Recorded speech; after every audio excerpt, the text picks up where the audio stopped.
Woo. We're live. Pelicans get absolutely destroyed, Pummeled by the Los Angeles Lakers. Let's talk about it. First took away. After this, get your money's worth now.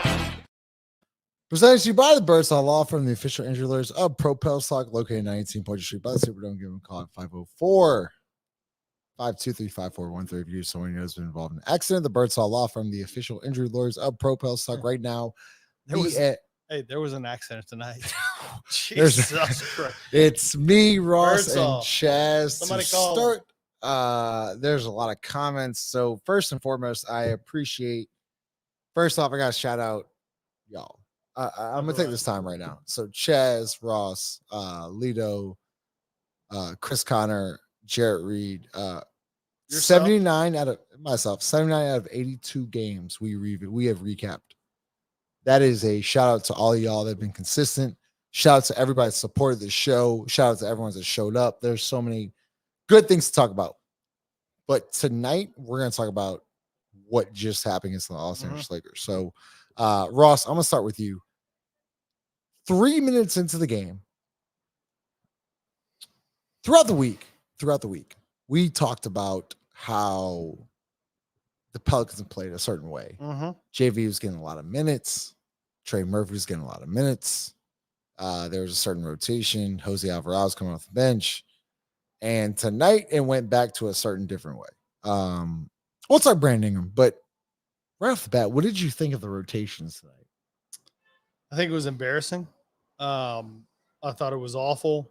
I thought we set ourselves up to lose tonight by reverting back to a style of basketball that wasn't working before, but more, Justin, you and I were driving to the game together, and even in the best case scenario, right, we had two guys really that haven't played in a week, and that's that's Larry and NBI, and this has nothing to do with the player, right? Not one thing to do with the players themselves. They have not played pro basketball in a week. Brandon hasn't played in 3 weeks or maybe more, right? 3.5 weeks. Larry, had some personal things going on, whatever it was, hadn't played in a week. And now we're back in what is ultimately, amounts to the biggest game of the year. And Brandon starts, right? Three biggest wins of the year. Suns, Kings, Golden State Warriors, all on the road, all absolute must wins. 3 biggest games of the year, 3 absolute must wins. You play phenomenal on all 3. You play a certain way. And then to come home and just revert back to a style of basketball that we have been playing with players that haven't been on the floor. And it's really unfair to the players. I put all of this on Willie Green, all of it, every single drop on Willie Green. It was embarrassing, man. This guy ought to be ashamed of himself. He ought to answer a lot of really tough questions, in my opinion, in the post game. And I don't know what he's saying in the post game, but it's pitiful. It's really pitiful. I'm over the post game. Chaz, go ahead. If I may, I want to start off with a little bit of something I prepared because I've been working on this for weeks because I knew this day would ultimately be upon us. Got my little harmonica here, but just hear me out for 1 second, guys. Go ahead.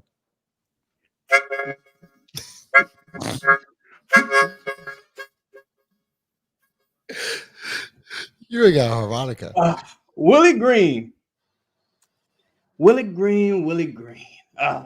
gonna start calling him Lily Green because there should be no W's associated with Willie Green. So Lily Green, old Coach Lily Green. If you're a fan of the show, you've been with us for all of these post games, and you caught the last show. We told you, and it's like whatever. Just don't change what's working because it's not like you out here about to recapture some fucking magic.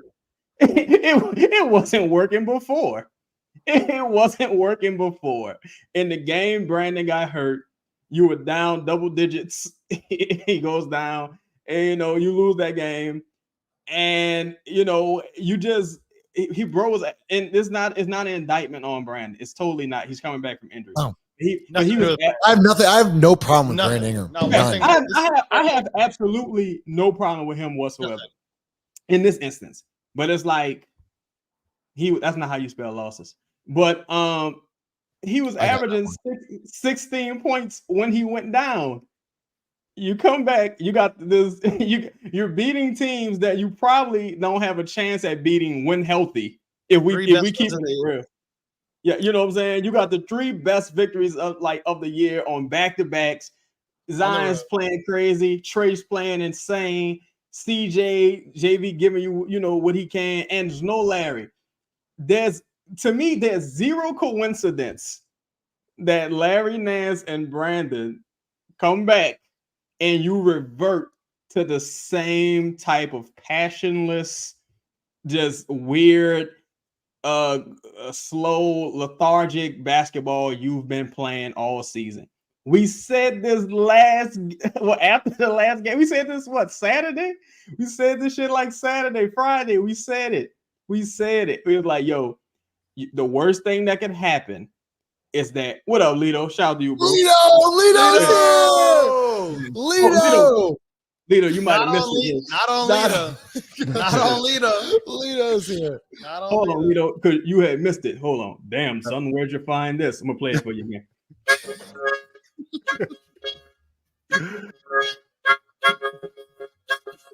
Play the fucking So what does Willie Green do? What does Lily the Weasel do?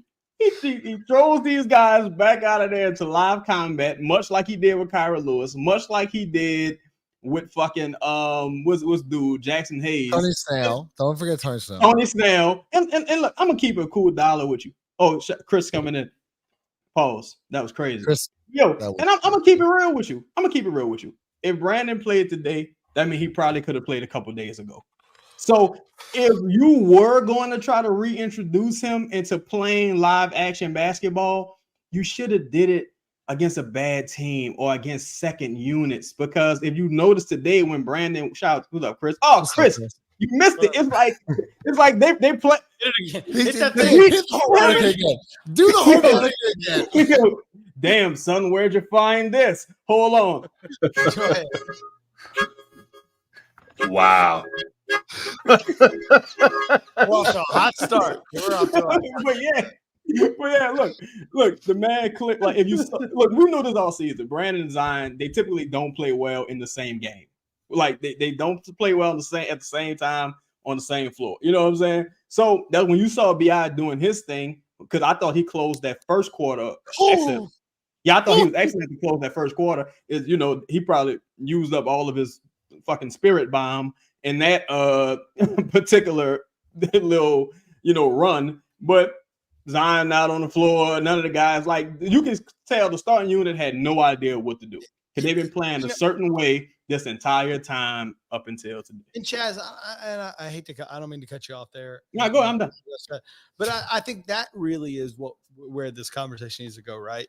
Like, Justin and I were in the building watching it firsthand. You guys were obviously watching on TV. It's about the continuity for me. It's about what you set. Did you set your team up for success or did you not? And in my opinion, being in the building, watching pregame, watching the way things transpired over the first half, you didn't set your team up for success, right? Like, the players at a certain point are going to play and they're going to just do whatever's comfortable, right? And they're going to kind of, ultimately at the end of the day, you're playing basketball. Right. Like, somebody's guarding you. The other team is making adjustments. You're doing this, that, and the other. That's all great. But you're going to revert back to what's comfortable. Well, you set your team up to revert back to something that was a losing strategy. Oh, wait, hold on. We're talking about analysis. We're talking about analysis right here. Okay, so we're giving some analysis here. That starting 5 has been negative all year. But you never saw it. But you never saw it tonight. What do you mean? You saw it for 3 minutes. You sent a guy that has played 25-ish minutes for the last 3 games. And we just talked about it. In my opinion, and I've watched, this was the game 82. Let's say I watched 76 games for this year. I thought the last 3 games we played were the 3 most important, best games we played the entire season. One of the guys that were most important in those 3 games played 3 minutes in the first 3 quarters. And then you cast him off like a coward to go sit on the end of the bench and unlace his shoes. I'm not going to cuss this early. It was embarrassing. It showed me a coach that was unprepared, that doesn't understand how to coach basketball, that was totally ill-equipped to handle a situation like tonight against a championship level team, against championship level players, to put his team in a place of success. That for me is the saddest part about what happened today. A coach that's totally ill-equipped to handle a situation set his team up for failure. Chris and Lito joined the show. So Lito, good to see you. Chris, is always good to see you. Lito's been under the weather. Glad that you're joining the show. So Lito, it's hard to not understand the JV minutes, right? So he got 3 minutes tonight. First time out, 9 minutes. They were down, whatever. 3 until the last 5 minutes. Yeah, I don't count it. He played 3. He played 3 minutes tonight. JV was taken out the 9-minute mark. Larry Nance was implemented back into the lineup. What were your thoughts on that rotation early on? I mean, I feel like we keep saying the same thing. It's game 82. Like we keep saying the same thing. Like how many more times do I have to not? And I'm not saying this to you, but I'm just saying how many more times do I have to repeat the same fucking thing every time? Like you cannot watch 3 minutes of basketball and let that dictate the next 45 minutes of basketball. Not even a sweat. Not even a sweat. You simply cannot. You cannot do that. And look, for what it's worth, I think the Pels ended up. I think the rebounding margin was equal or something like that. But that didn't tell a story. That didn't tell a story. No, it doesn't. No, it don't. But what I'm saying is, it just does not make sense, and it's an egregious misuse of okay, look. This is the thing. Game plan. Game analysis. Right. Analysis. This is analysis, right? This is analysis. So listen, you got a guy in JV who could potentially attack Anthony Davis. He could score some buckets. He could get him in foul trouble. If you game planned it that way. Larry Nance did hit a 3, but other than that, like they didn't give it. They weren't rolling with Larry Nance. They didn't care what he did. Like they were. AD was dapping people off in the stands. Like he was hollering at people he knew when he played in the city. There was no fear of Larry Nance. And I'm not dissing Larry Nance. I don't dislike Larry Nance as a person. I don't even know him. I just hate the minute allocation. Like you can play both of them. You don't gotta be one or the other. Like matter of fact, what if you play Larry Nance with? Never mind. I think that I don't know what the game plan was. I think LeBron. There wasn't one. There wasn't one. LeBron. They went back to a week ago. And you might remember Lito because they were all home games. You know what the game plan was? The same game plan. Give it the will. Pass the will. Nope. The game plan was the same one that lost us 4 or 5 at home in the home street. Remember that? 5 or 6. Sorry, I gotta correct you. 5 or 6. When BI was out, no disrespect to BI, it's nothing to do with him. And when we went on the road, Larry didn't play. Larry had a personal issue. Bless his heart. I still don't know. Hey, hope everything's good. I don't know what his family situation was. Larry didn't play. BI didn't play. Okay, those are facts. So we went back to whatever happened at home when we went 1-5. That's what we went back to. You know what happened tonight? Anybody know what happened? Yeah, no, we went 1-6. We did the same thing we just did. So let's get Chris on. Chris, wait, hold up. Sorry, go ahead. Hold up. I'm sorry, Chris. I didn't mean to. I just came here to say this. My prediction feels like it came to fruition. It's French Quarter Fest. The Pelicans are scared of the holes. Strawberry Festival is outside. That's bang, bang, and And bang. the holes are in. The Pelicans are in fear of the holes. It is so insane how every time the lights are bright and you got a chance to do something good, capture the civilian fan who does not give a shit about basketball. When the hoes come to watch, you turn into Steve Urkel. You turn into a fucking dweeb again. Everybody was a dweeb tonight. I don't care. Herb Jones had a magnificent. Might have been first quarter, first half, whatever. Herb Jones was magnificent. He was the only person out there who was playing basketball and giving a shit. Everybody else played like a virgin. Hey, and let me ask this one question. No, this is a question for you, Justin. This is a question for Justin. Okay. No, it's a question for Justin. To Lito's point, we parked our vehicle and walked back to the studio, and I asked three people. You asked more than 3 people. Let's just call it 3. Let's just say 3. On Magazine Street. I asked 3 people on Magazine Street if they knew whether the Pelicans had won the game tonight or not. And Justin, how many of them knew what the score was or whether they had played? That many. That's walking multiple blocks, asking multiple people, hey, y'all know if the Pelicans won tonight?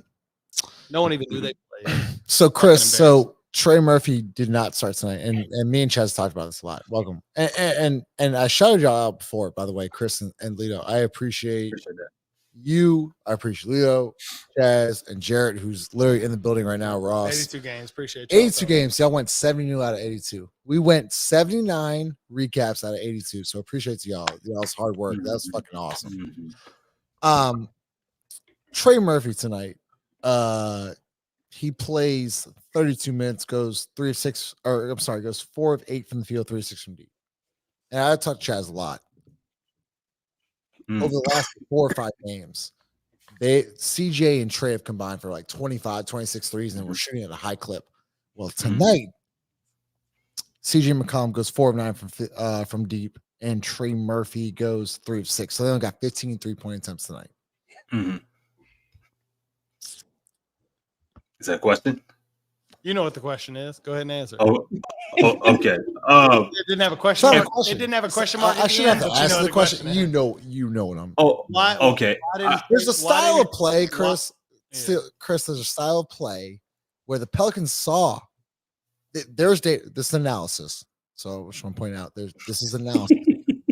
Over the last 4 games, the Pelicans play a certain way without certain people. And it's not shot Brandon Larry, but they played a certain way and won those games. Tonight, they did not play that style, and they lost.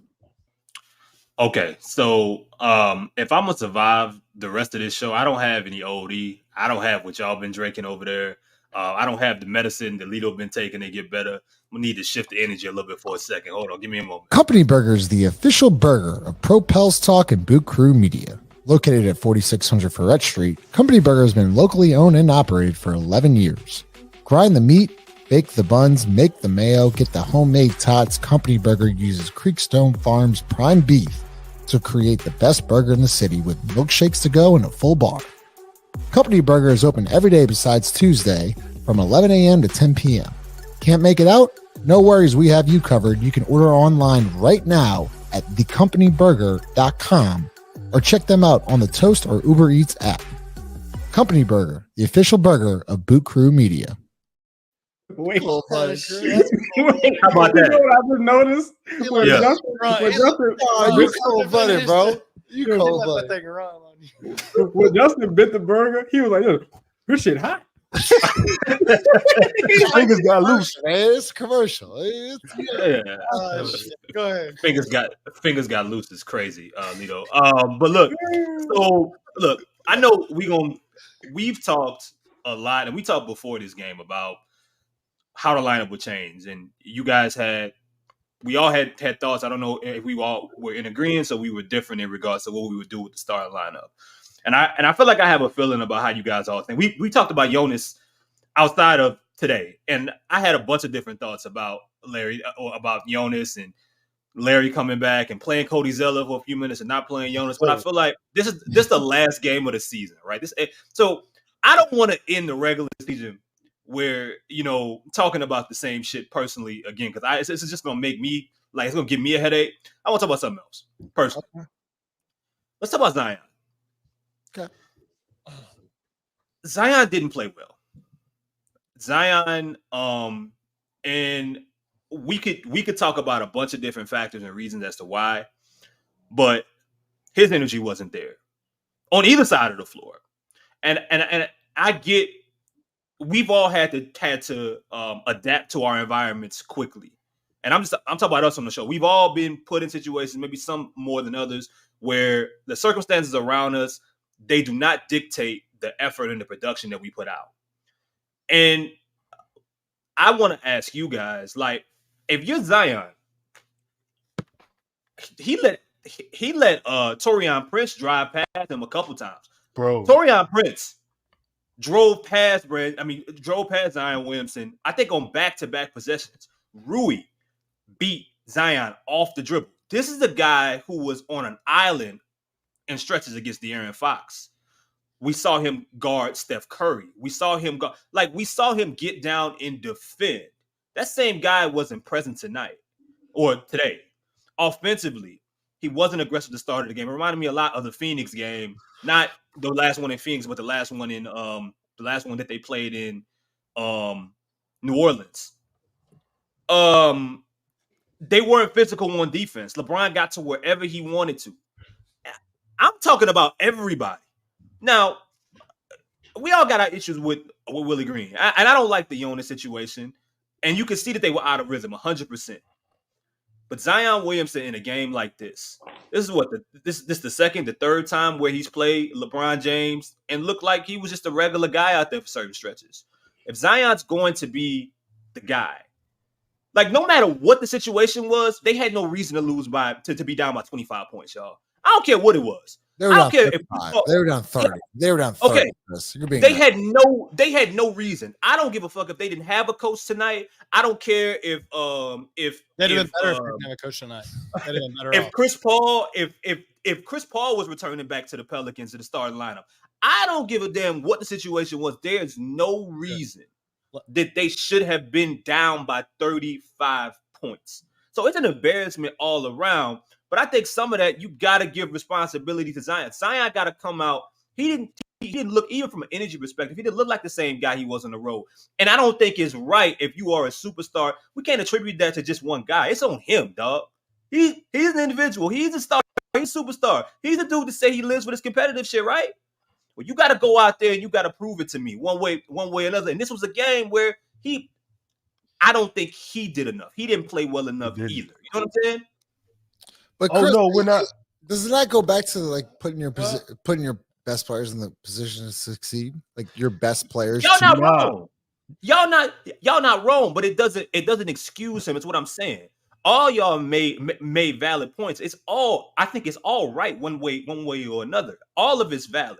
All of it makes sense when we're talking about rhythm and we're talking about chemistry. We're talking about what was working 100% in lineups. All that shit was. We've been talking about that the whole season. None of that is surprising. We've been talking about it. However, Zion was coming off one of his best stretches. I don't give a fuck if he was out there with 4 centers. It is his job, one way or another, to find a way to impact the game. That's what the superstars do. He'd have played better if he was out there with 4 centers. You know what? Look, I'm critical of the players. I think even sometimes more than you guys. And in a lot of ways, I don't excuse them for the. Well, no. In fact, I don't excuse them for the performance at all. I think probably maybe 20% of it on them and 80% of it on Willie. You have to be in. There are times where context matters, right? Like who's been we've spent a lot of time, all of us, right, talking about hierarchy. What matters? Who's the guy we go to late in the games? Justin, you've said this late in the game. Who's the ball go to? Who says who's got the look on their face? Sometimes it ain't numbers. Numbers don't mean a fucking thing. Sometimes it's about watching, being there, seeing the aura, seeing personalities, seeing the way things play out. Who did they call first tonight out of the tunnel? Who did they call first? They called Zion Williamson. Yeah, that's right. That's right. And what did the crowd do? Who did they call last? Who did they make a big deal? What did they say? What did they say? What are the words? They said 2 words. Welcome back. They said, welcome back. As Zion, as your superstar is standing. He's already run through the tunnel. The crowd doesn't give a baker's shit, right? You talk about baker's fuck. Baker's fuck matters. Baker's shit don't matter. As Zion and CJ are standing off in the corner, right? What did they say? Welcome back, Brandon Ingram. And the whole, this, that, and the other. Do that one more time. Wait, one more time. One more time. One more time. Yeah, that's gonna cook up. Right. What did they say? Who are you leaning into? Are you leaning into your superstar, the guy that's played like an MVP for the last 3 weeks, that's kept you above water, right? Are you? Let's go. You know what? Let's take a step back. Let's take a step further back from that, right? Because that's the obvious for me. Who'd you call out second? Who did you diminish more than that? Who called out second? CJ McCollum. CJ McCollum. That's who you called out second, behind Zion Williamson. Even more of a diminished, hey, scrub, hey, guy that we don't, we care, but like, we don't want to promote you, right? Like you called out a guy that hasn't played in 3 weeks and that really and truly should have played about 10 minutes tonight off the bench tonight. No disrespect. This is nothing to do against Brandon Ingram. I'm not in any way. I thought Brandon played hard. I thought Brandon did what he should have done. I thought he has not played an NBA game in a month, guys. This is elite. This isn't middle school basketball. This is the top tier. Anthony Davis and Zion and LeBron James are two of the very top players in the entire world. Okay. And you diminished Zion Williamson all the way. I thought his own team put him in a position of, we don't give a shit about you tonight. That's how I felt. And I was sitting on the second row. That's how I felt. And if you want to talk to me about how you set your team up for success, I thought you took your two most important players and you told Zion, we're going to call you first. You go stand to the side. And Trey Murphy, the same guy who won us that last game by making 34, 35 footers, right? Spread the floor, was getting a bunch of rebounds, right? This guy we've been spending a lot of time talking about. Hey, Trey Murphy, you get out of the way. Justin, how engaged was Trey Murphy tonight? We talked about it. Where was Trey Murphy when all this was going on? What was he doing? Was he smiling? Was he engaged? Was he raising the roof? Was he patting his teammates on the ass? No. What did he look like? I'll answer for you. He was fucking disengaged. He felt disenfranchised. He felt the same way Jonas felt when we took him out 3 minutes in. We said, hey, go sit at the end of the bench. This game's on Willie Green. This game is not on the players, man. We got good players. I'm disgusted with the way we treated this game. Hey, yo, I ain't gonna lie. I feel what you're saying. I feel that. But I don't give a fuck about that. Cause at the end of the day, like if you lose this game, right? Like you know what the implications were. You know what the implications were. And Justin, why isn't everyone talking to me? Like, go ahead. No, I was just to revert back to a point you was asking Chris. Like, yeah, you have to put guys in a position. I don't think Brandon should have started. I think Trey should have started because of the chemistry that was going on prior to this game. But the thing is, right, you call whoever a superstar, you want them announced last, dog, you got to figure that shit out. You got the same way you figured it out with Draymond, you got to figure it out with Brian. And I understand Brian is a little bit different than Draymond, but Draymond is an all-time defender. So I feel like if you can think of Lito, the coverage is different, the defense is different, the players around you are different. That seems unfair, right? Like, figure it out though. Not a spread. No. You a superstar, right? Who? Me? Zion. Oh, you're talking about Zion? Yeah. Zion. I mean, y'all. Of course, y'all superstars. But I'm saying, like, Zion's a superstar. Like that's what we saying, right? He's a superstar when he's promoted. Like, no, I disagree. Zion, when he is told you're the best player, that's crazy. Well, go ahead. I'm sorry, bro. Zion, you are the guy. You're going to lead us. Yeah, he's a superstar. Zion is the second option. No, he's not a lead. No, he's not a superstar. Absolutely not. Did Zion make the All-Star game this year as a second option? No. Okay. So there is no option is not a superstar. There is no superstar on this team, essentially. No, there is one. No, there is. There's a superstar when he's treated as a superstar. Go ahead, Chaz. I just wait. I don't mean to cut Lito off. Hang on. I mean, Lito, go ahead. I'm sorry. I don't want to. No, Oh, go ahead, Lito. I'm just I feel like okay. You said when he's treated as one, but like I think that's the point. That's the point, though. Like, come hell or high water, you superstar gonna superstar. But where does that mean you're pointing blame for tonight? Oh, everybody! I'm pointing at the popcorn lady, the ticket taker. I'm taking the valet, the custodian, the bathroom clean. Everybody got blame. Everybody got blame. Nobody is free of blame. Nobody's free of blame. And listen, I don't think Trey shot the ball enough at all. He was 3 for 6 from 3. Should have got more shots. Mm-hmm. Brandon in his minutes, he did. I mean, he played well to say he hadn't been playing basketball. But go ahead. Why didn't Trey get more shots?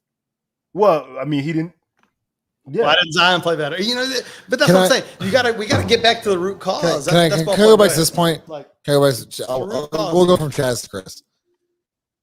Larry Nance played 31 minutes tonight. Jesus Jonas Christ. Valanciunas played 7. 31 well, to 7. 31. It's not even double. It's not even triple. Like, I'm not even a math guy. It's not even quadruple. It's not even quadruple. I don't even know what is the word for 5 times more minutes allocated to Booker T. What? There you go. Booker T. Booker T. Okay, perfect. Yeah. 31 to 7 tonight. See that belt? Booker T. 31 minutes for Larry Nance tonight. Yeah, he goes 5 of 8 from the field, 2 of 2 of the free throw line, 13 points. The 13 points didn't matter. It's the point of the process. This is where I get Quintuple, Justin. Yeah, it's quintuple. Thank you. I there's no way I would have pronounced that right. Thank you, Chris. Chaz, and you've talked about this a lot, man. Mm-hmm. And shout out to you. It's more the process of how do you play Larry Nance 31 minutes tonight. And you can look at it, man. Look, if you look at the box score and say rebounds, I'm a big rebound guy. So offensive rebounds 7 to 10, Pelicans out rebound 10 to 7, and then overall 32-29 Lakers. How do you not play JV more with AD? Well, before I start, but look, man. What I don't want to get lost in translation is that this was a well-oiled machine heading into tonight's game. They were beating teams that they probably wouldn't beat, even when healthy earlier in the season. And I felt like so many things reverted back to the bad habits. Just stop. That's so many. All the things. Everything, right? Even with Zion, right? I like the 8 rebounds and 8 assists, but you can't be taking 13 shots, bro. You can't. And Zion, his last field goal attempt was 3 minutes in the third quarter.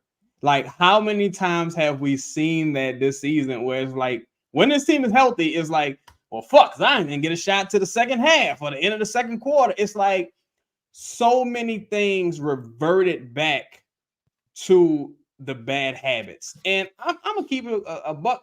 Only reason I think this team was winning them games, and it's like because Willie Green didn't have his toys.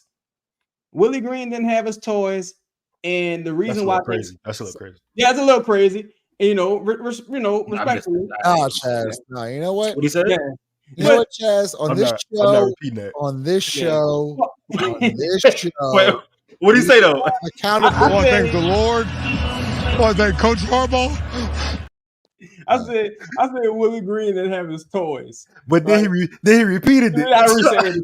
But it's like on the real, it's like, bro, if Willie Green, if he has Larry especially available, he's going to lean into those things. He's just looking for a reason to just go in that direction, and that's why even with me, it's like I don't think you need to just.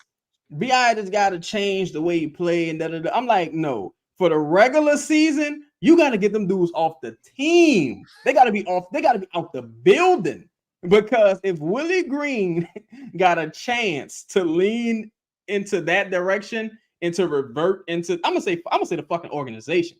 If they got a chance to revert and go back to that organization, that direction, that's what they're gonna do. They're gonna go into the Larry Nance direction, regardless if it's working or not. You got ample data that says that it doesn't work.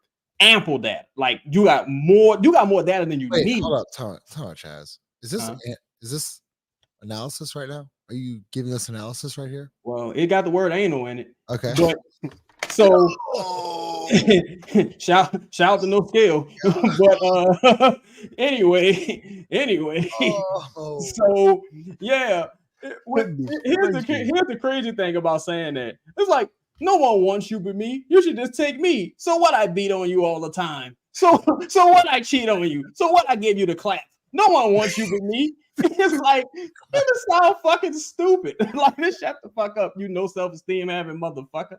He's in my feelings, they hurt. Because it's numb. You've been getting worn out all year. It's numb. You drive a train through that thing. But anyway, yeah, look, drive a train through that. Let's get No Skill off the screen. There's only so much. Chaz, you're done, dude. You're out. I want to thank the Lord. I want to thank Coach Harbaugh. Fucking love you, man. You're done. You're done. On the real, I think there was just no reason to pivot from what was already working. You know what I'm saying? You know what, Chaz, and I agree, and because you said that, I feel like obligated to answer this question, and it's a fair question. They said ask Nola. I think it's Nola Sports Burner says ask Ross if Jokic, Luka, Giannis, LeBron, etc. would have been punked in the same exact situation. The answer to that is no. I don't think they would have been punked in the same situation because they wouldn't have been treated the same. Have you ever? And then the question I would respond to Nola Sports Burner is: have you ever watched a game where Luka, Giannis, Jokic and LeBron have ever been treated as second? Have ever been treated as a second option? Hey, we're not running it through you. You are not the most focal point. You are not the center of what we're trying to do. We are not promoting you. We are not treating you as a superstar. And look, I get it. Look, I get it. But and I do. I truly, Chris, I know what you're going to say. I know exactly what you're saying. I agree, Chris. I agree. Zion is not he doesn't deserve zero of the blame here. But if you're not in the building, and you guys aren't, right? Like, we watched it. If you're not in there, it's just different, right? Like, it's different. Every team doesn't have a superstar. Every team doesn't have a guy that they're saying is, you're the guy, man. You're the one that's going to lead us to the championship. You're not going to do all these things. It's just different, man. And I get it. Like, a superstar should be able to say, fuck all that. And we even said the same thing. When time comes, it comes to nut cutting time. Like, you got to do the best you can do, right? Like, you got to take over. If you're a superstar, fuck everything else. There's a difference. We didn't do the job as an organization of putting that guy in place to feel that way. And like, these are sensitive human beings. Like, I don't know how else to say it. These are all these guys, man. They are sensitive human beings. If you ain't never dealt with pro athletes before, like, then whatever. But go ahead. Call me wrong, and I get it. I'll agree with you. No, I mean, I've never seen you like this. I've never seen you so. Oh, he's pissed. He's pissed. I would never, because again, I wasn't interrupting to say that's not a valid point still, right? Like, I agree. I think that you should treat your superstar. There in any type of organization, there needs to be a hierarchy. Okay, there needs to be, going into something, it needs to be clear who's one, who's two, who's three, so on and so forth. But it's just I guess my mentality and my way of thinking is, I don't give a fuck if you tell me I'm one. If I'm one, I'm one. I got the number one jersey on my back. I know what I've been doing. This shit is mine. You know what I'm saying? Like, that's I don't care what the situation is. Zion has that mentality? He said That's what he tell us. That's what he tell us. he was playing. He was playing like I'm asking what you think. I'm asking what seriously. you. Okay, he was looking like he has that mentality. As of late, he's been playing like he has that mentality. Okay. And that should and Ross and look. Who wasn't here? Who wasn't here? Yeah, but it should not simply depend on one person being available or not. To me, that's just it. Even if that's the truth, even if that is the truth, it should not be you being that guy. Your mentality should not be circumstantial. You know what I'm saying? Even when your coach in your organization is saying the other guy is the better one, Don't care. If I'm that Prove guy, him I'm wrong. that guy, bro. Prove him wrong. I agree. How many times you got proved wrong, Lito? How many times you got proved wrong? Lito, I agree. Look, I'm here. I've been proven wrong. What the fuck are we talking about here? That's why Zion is partially responsible. But you guys are ignoring the fact that, like, this guy. Well, I mean, let's start with the basics. Would y'all agree these last 3 games on the road were the best 3 games we played all year? Hands down, not even close. Not even close. It's not even fucking close. One of them. I mean, they're where else, Chris? They're among the 3 best games we played all year. Without a doubt.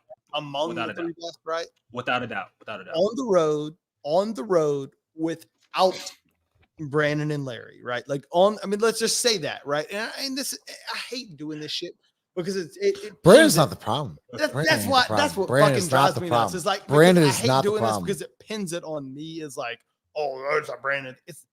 It's not Brandon. It's not though. You're not. No, that's not what you're doing. And that's my problem, right? We just took what, in my opinion, were and that's fine if we want to argue on this part, but it's a little silly to argue. But like 3 of the best, if they weren't the 3 best, fine. 3 of the best games we played of the entire year didn't involve these 2 players specifically for whatever reason, right? And then we came home for a must-win against a team that's had our number, if we're fair, right? A team that's had our number traditionally with those other guys that just didn't play, like that played tonight, and we reverted back to that thing. And they beat us by 30, right? Or whatever the final number was. And it's hard to disaggregate all of those things, isn't it? That's a good word. That's a good word. It's hard to not take those things and say like, well, did we do the same thing or did we do the same thing? Or did we just say, fuck it, let's just roll the ball out there? Because tonight, go ahead, Chris, go ahead. No, because, listen, like we didn't see some of the lineups that worked or that were successful in the previous games as well, right? They had a particular second unit that they would, or not a second unit, but a particular lineup that they would run late in the first, early in the second, and sometimes to close games that would feature Dyson, Trey, Zion, and I'm missing some Herb. You didn't really get a chance to see that because they were right, and CJ. You really didn't get a chance to see it as often, and maybe some of that is matchup based, and maybe some of that is just based off who's available. There's no reason Larry Nance should have played 31 minutes. 31 minutes is insane, Chris. I'm sorry to cut you off. One reason. That pisses me off. There's no way Larry Nance should have played 31 minutes. 31 minutes is starter minutes. He's a starter, Justin. He's a fucking starter. So how about this? How about this though? Let me and look. If you knew you had enough on film of watching Jonas Valanciunas to know that you didn't need to see 3 minutes to go to say we're just not gonna play him. You knew going into the game. If all it took for you was 3 minutes to decide what you were gonna do with Jonas, you shouldn't have started him to begin with. So I mean, we can have these conversations. I don't strongly disagree with anything you guys are saying. I just want the stars and the superstars to go out there and play. That's it. I want them to find a way to produce and let it be the other guys' fault 100%, and not Zion finishing the game with 12 points or whatever it was. Brandon was on a minutes restriction. CJ started to get it going later on. Oh, but all this shit matters. What I'm curious about now, the shit's over with. Larry's back. Brandon's back. They play the same fucking team on Tuesday, which I actually think that they'll play better. But I don't.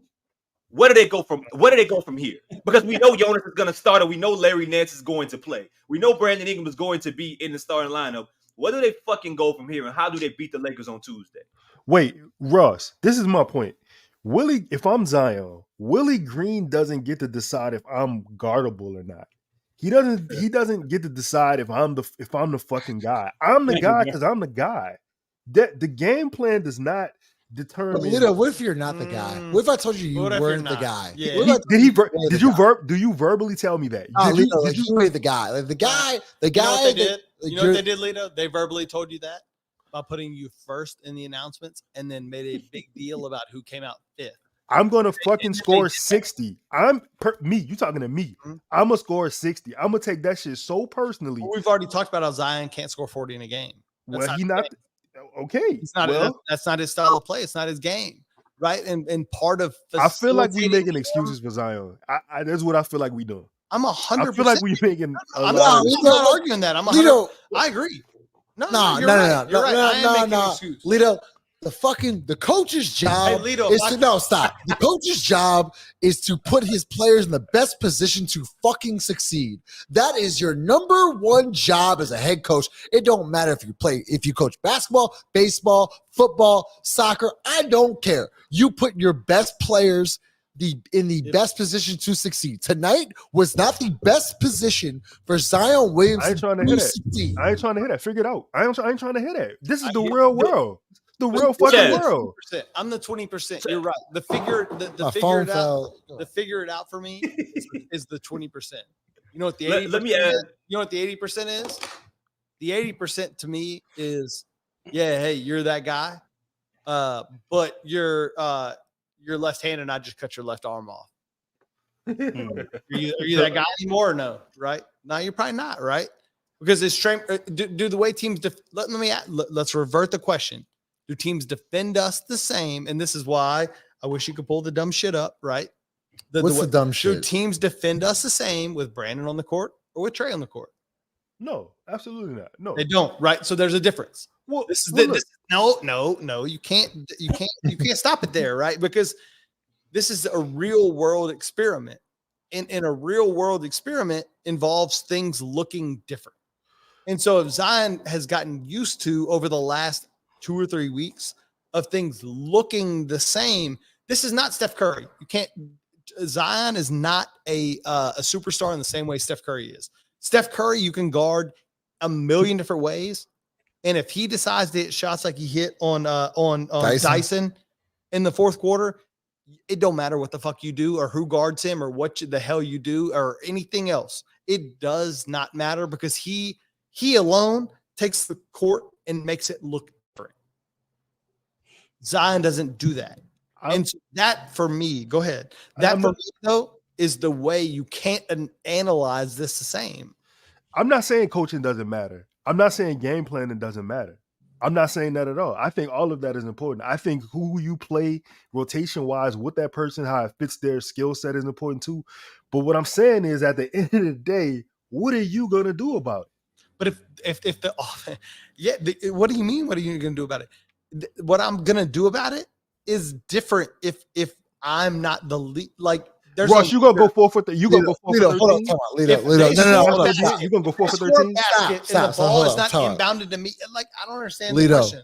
I'm not running 100-yard dash against myself. Leo, you and I have had a conversation privately about certain players in a high school basketball team. I don't want to, and how they're used. Okay.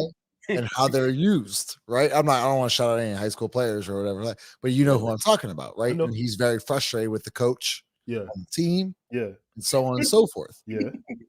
Is this not the same situation right now? It's the same situation, Justin. But you know what I tell him? What do you tell him? I tell him the same fucking thing. You can only control what you can do. What else you gonna do? But as a coach, when a coach has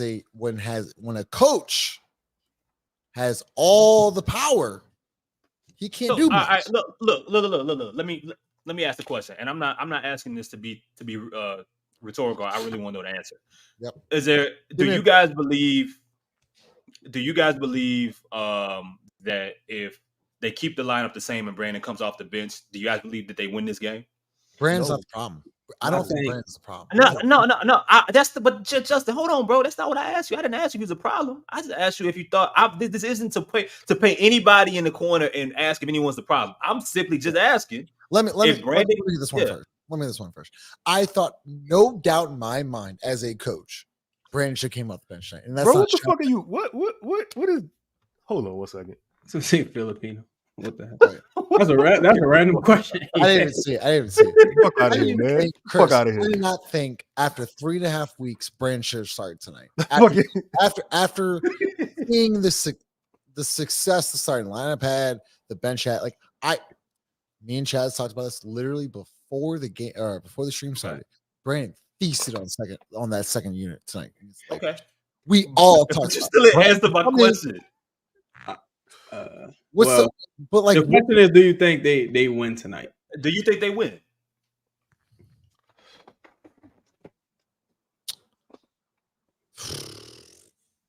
I mean, that's all, bro. That's all I want to know. I don't even have a response. I swear to God, I don't even have a response. If they played the way they played the last week, I have no doubt in my mind that they would win the game. Justin, That's it's yes or no.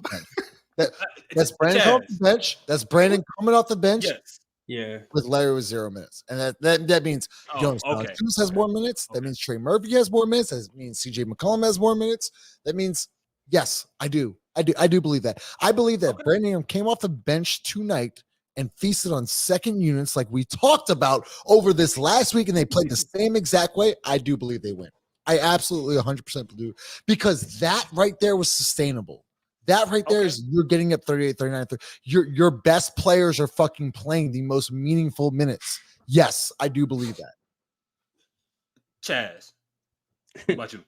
I think the worst thing you can do is disrupt something that's working before it has a chance to like fizzle out. And you got so much data that this particular starting unit hasn't worked well all season. You added Larry to the starting lineup. It still hasn't worked. You removed Brandon from the starting lineup. It worked like a little bit. Like it's a small sample size, but it's you've given yourself a better chance to win against upper echelon talent more often than not. And to me, like I know a couple people reference the 1-4 homestand, but it's like, aside from the Spurs, it's like, bro, you lost to Boston, you lost to Phoenix, you lost to fucking Orlando, you lost to like some big dogs, like okay, but again though, they did. But what I'm saying is, even in all those losses, the games aside from Boston were much more competitive.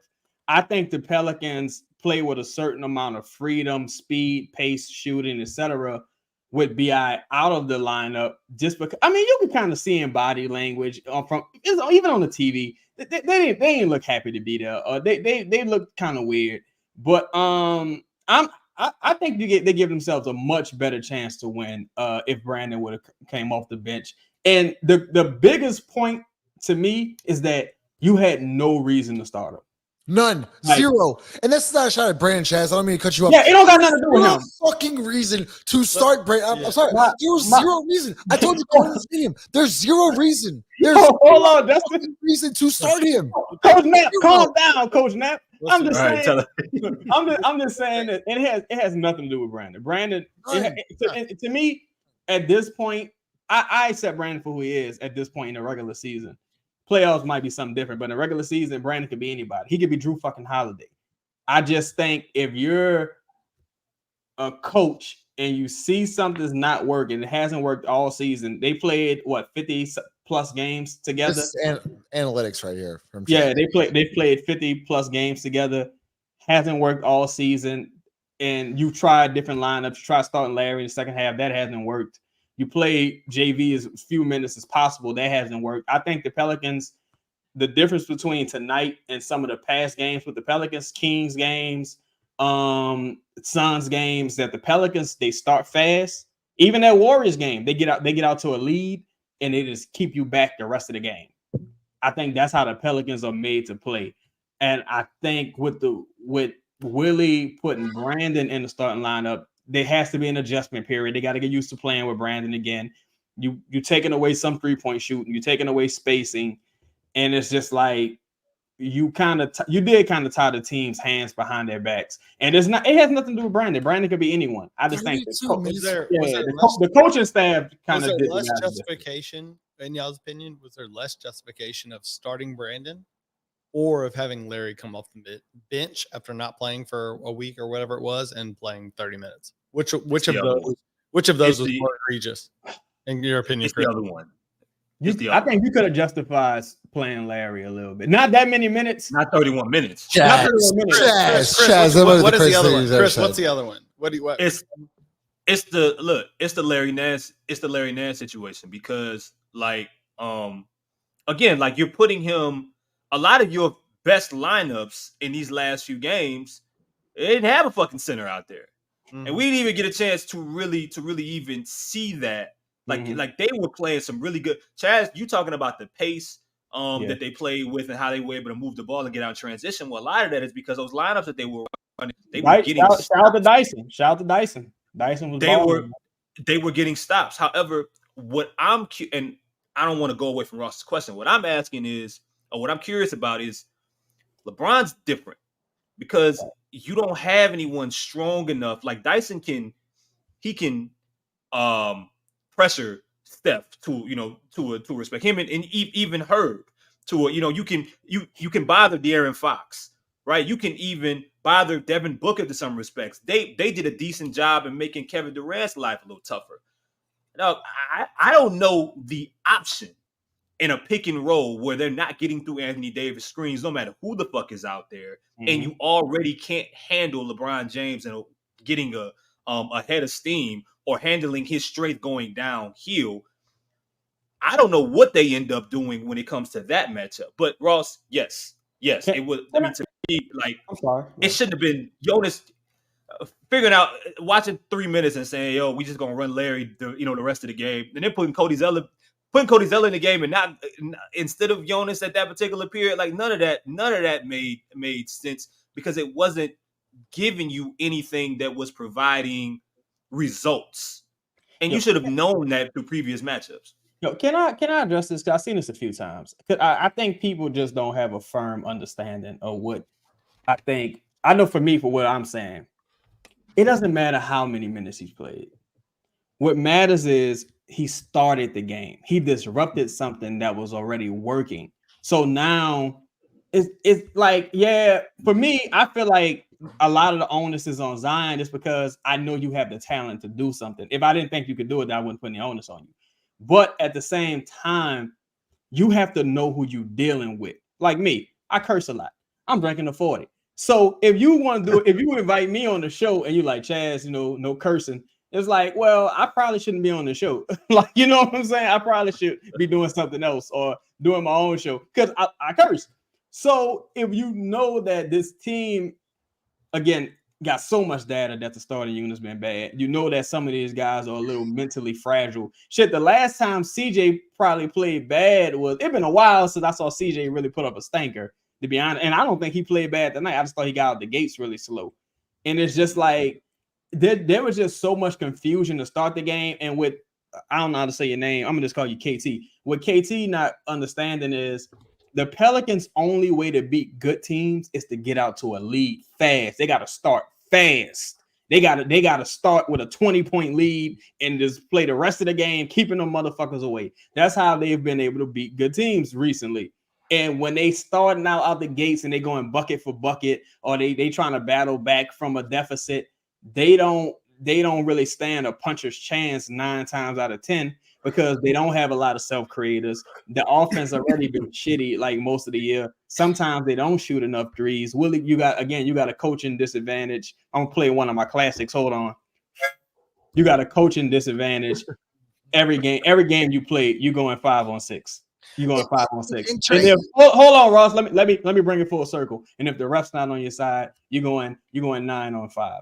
So Willie Green, like, to me, just with this game, you got to know your strengths. You got to know your players' strengths. And I just don't think tonight you put him in position to succeed. And you got a guy coming off an injury. Why would you just throw him out there to the Wolves like that? Starting lineup. Lito, go ahead then. I want to answer Chris's question about the Trey starting point. I don't think it mattered either way. I think it doesn't matter because for one, you got the smartest player on both sides in LeBron, and he's the best head coach on both sides. He made adjustments. He made adjustments from the in-season tournament that he implemented into this game today. It was the same game, the same game plan. And I know we shooting Zion some bell, but he keeps shrinking against LeBron. Like he not showing up in these games against LeBron. So I mean, you call it what you see. It's not the game plan for him, or the game plan wasn't to his magnitude or whatever. Like I'm sorry, dog. I'm not giving you that. That's fine. Lito, at what point though do you like? What advantages do you give Zion tonight? Let me ask that. What advantage from a coaching staff did you give? Bro, they were open shots. They were open shots that Zion could have. They were open shots that Zion. Huh? You talking about the 15-footer, the 3-pointer? You practice it every day, right? Don't you see him? Justin. No. Justin. Don't you see him practice that shot every fucking day in practice? So what the fuck are you practicing it for, Justin? Justin, what are you practicing the shot for? So you practice. So Justin, wait. No, Justin. So you practice a shot to not fucking shoot the shot? The fuck are you doing? That's the point, though. What I'm saying is, at what point did you like? I saw AD getting a lot of advantageous situations tonight. I lobs, one-on-ones, whatever. I saw a cross screen for Zion. That was about it. At what point did you see a 2-man game between Zion and Brandon, or Zion and CJ? When have you seen it, Justin?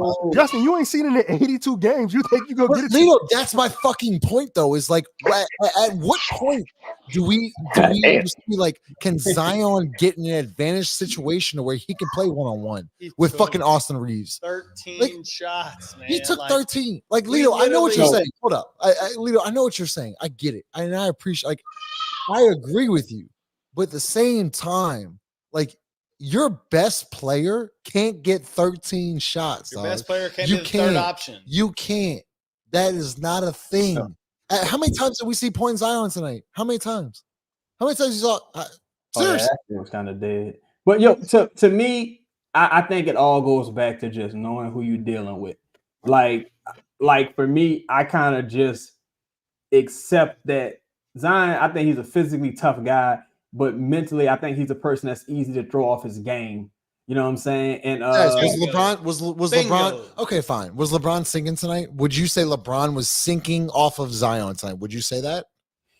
Not really. I thought you thought LeBron was pressuring Zion tonight? Well, I'll say LeBron. I feel like teams guard the starting unit the way they guard it. Like, and I feel I'm not worried about that. Would you say LeBron was? Oh yeah, LeBron guarded Zion the same way every matchup. I think the second. So why would you run shooters off of him? Why would you run Trey off? Who was playing in every matchup?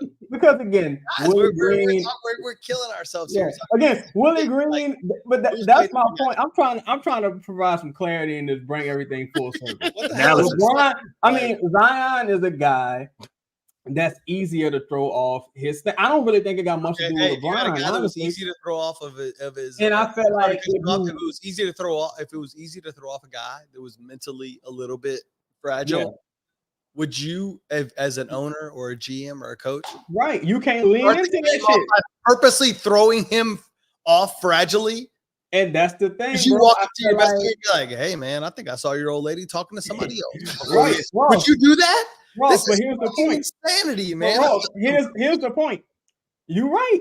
To me, I feel like you don't lean into like, let me create a disadvantage situation for this guy or any guy, right? But especially the guy who I'm like, there's only one player on this floor that got a chance at being the best player, like outside of LeBron and AD, and that's if Zion has an incredible game. Like you saw it the last Lakers matchup where he had like an incredible game.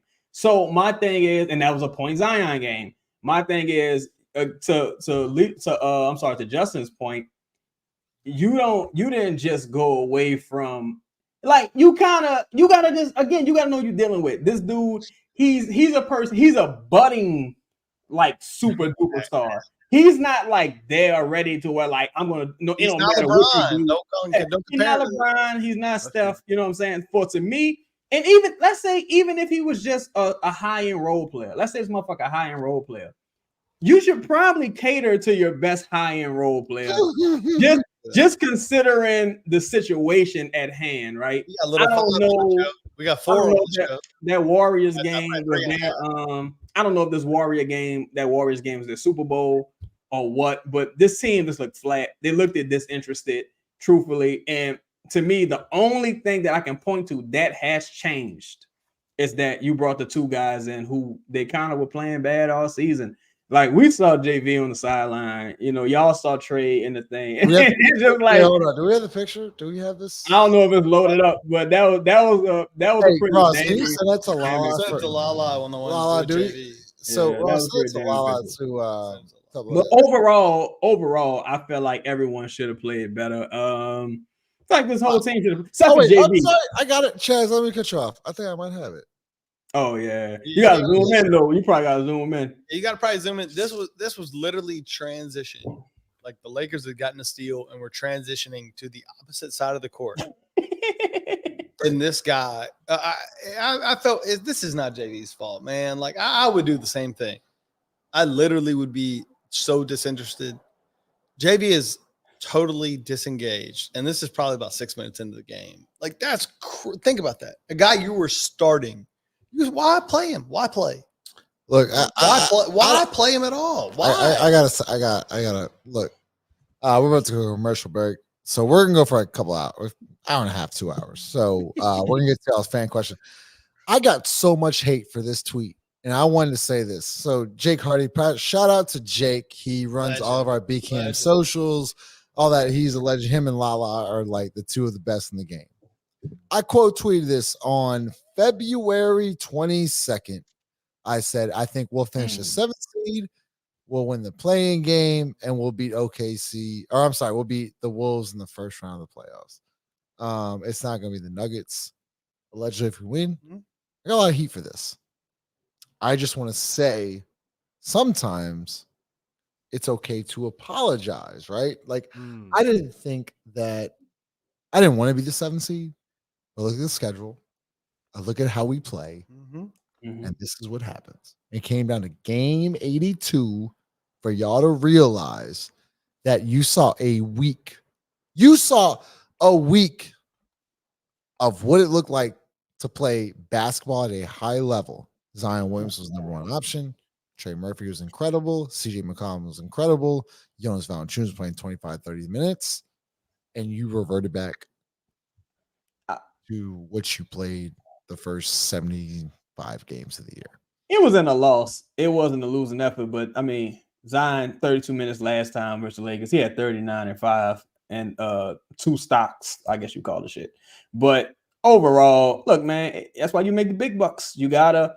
That's why you also need competent coaching. It goes hand in hand. It's not really one or the other. Starving ham, Can we go to the numbers? Let's go to the numbers. Well, we gotta welcome Jared in. We gotta welcome Jared 5. Welcome in.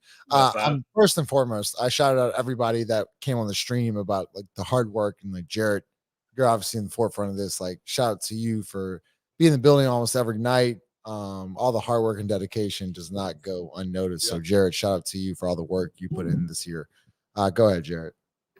What's up, y'all? Shout out to Matt Tyler, dude that I talked to at the game. Pretty knowledgeable brother. I appreciate you always supporting the show. Dude say he don't really talk, but he always pulling up to watch. So appreciate you.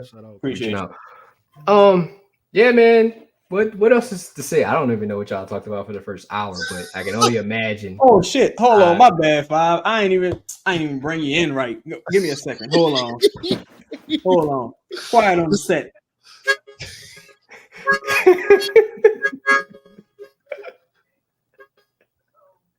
My bad. You're good to go.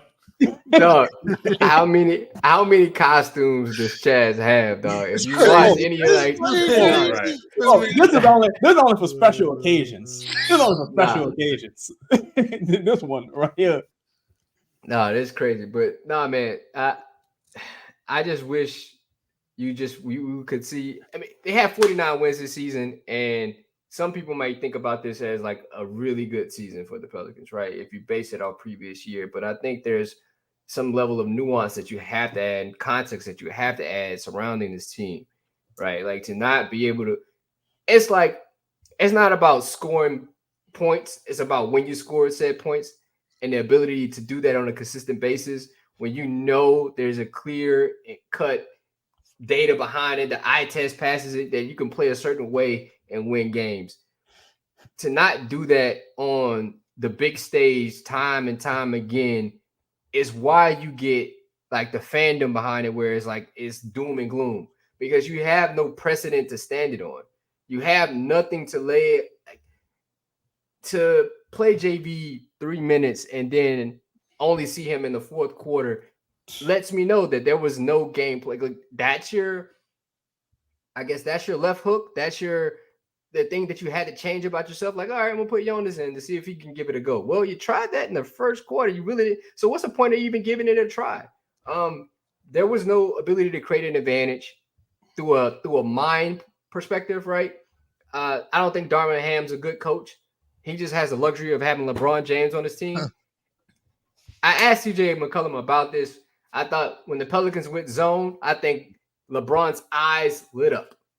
Really backdoored pause multiple times. Bro, a guy like that, like he sees the game at a super high level. Like you can't go a rudimentary zone against a dude like that on back-to-back plays. Like if you've seen it, like it's over with. Matter of fact, he tweeted about this last year and the Pelicans were in a game. He said teams are running zone and they don't even know how to attack it.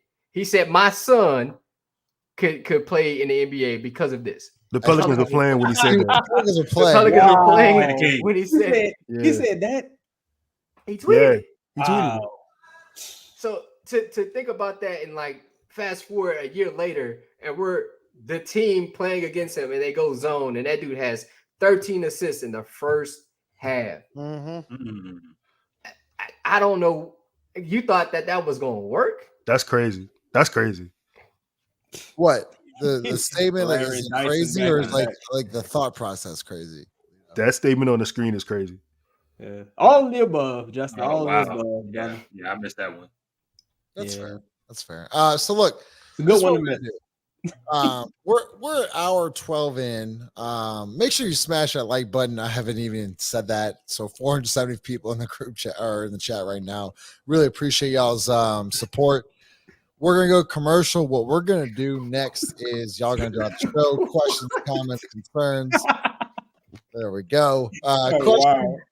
So we're gonna preview the Lakers game coming up. When do we play, Jarrett? Do we play Tuesday. Tuesday or Wednesday? Tuesday at 6:30, if I'm not mistaken. Even Correct me better. if I'm Tuesday wrong. at 6:30. Money. Here's the funny part. So we've talked last 3 weeks about avoiding Denver. If you would have won today, you would have avoided Denver in the Western Conference Finals if you were to get there. Now, if you beat the Lakers on Tuesday, you get Denver. If you lose and then beat the winner of Sacramento Golden State, God forbid Steph Curry comes here for a game 7. You saw what he did against Sacramento. You would then play OKC. So it's going to be interesting. So what we're going to do is we're going to take about a minute break. We'll play the Crystal commercial. We're going to play Company Burger, and then y'all are going to drive the show. Questions, comments for the panel. We'll go from there. So make sure you load up those chats. Appreciate it. Make sure you smash the like button. Let's hear from Chris. I need to clear something up about New Orleans. While our culinary scene might be on fire, our food has never been about heat. It's always been about flavor. And this is how New Orleans does flavor.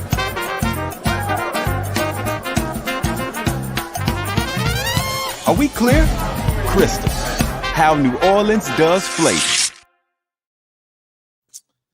And then let's hear from, of course, Company Burger, located at 4600 First. Company Burger is the official burger of Pro Pels Talk and Boot Crew Media. Located at 4600 Ferret Street, Company Burger has been locally owned and operated for 11 years. Grind the meat, bake the buns, make the mayo, get the homemade tots. Company Burger uses Creekstone Farms prime beef to create the best burger in the city with milkshakes to go and a full bar. Company Burger is open every day besides Tuesday from 11 a.m. to 10 p.m. Can't make it out? No worries, we have you covered. You can order online right now at thecompanyburger.com or check them out on the Toast or Uber Eats app. Company Burger, the official burger of Boot Crew Media. Appreciate all the sponsors. So I see all the super chats. So Thomas, as always, appreciate you. Good thing we just have to catch fire for one night. Bounce back season, got to do it one more time for one night. Appreciate all the super chats. So I'm gonna get to the super chats. Can we shout out Jane Dunn? Jane Dunn sent in two. I think we missed on the first one. Just wanted to shout out real quick. I told we Yeah, I see. I'm sorry. I see that. I see it. Jane Dunn. Appreciate you. Jane. Look, man, it's game 82. This group right here, I gotta shout all of y'all out. 79 of 82, y'all. One of y'all on this stream have been a part of the recap. Y'all appreciate y'all, man. Y'all put in a lot of hard work, dedication, sacrifice with times with loved ones, kids, wives, girlfriends, whatever it may be, man. We appreciate y'all. Y'all doing an incredible job. So I appreciate the super chats. Shout out Lala and Jake in the back. And you gotta shout out, for real. Lala and Jake like I said, Lala on the back end, man. Lala's the fucking goat, bro. She's in the back end. Pull her up. Can we get Lala? Wait, talk about Lala. She's gonna be pissed off. Lala, appreciate you. Lala. Appreciate you, Lala. Thank you for everything. She's the best. Yeah. So Lala, you on mute, Lala. Everybody else, but nah, Lala keeps us all. We joke about it. Lord knows if I had to run this thing, it wouldn't exist. Lala's the best, man. Lala does it all, yeah, and especially Jake, who runs all the socials. Jake, thank you, Jake. Shout out to you, Jake, man. Appreciate you. So, Ross, you said you wanted to bring something up. No, I just wanted to quickly talk about. We talked about everything that I think has been done over the last handful of games and what's worked, right? And just even looking, and obviously we got done early tonight, but it's really frustrating. On the way to the game tonight, what do we talk about, Justin?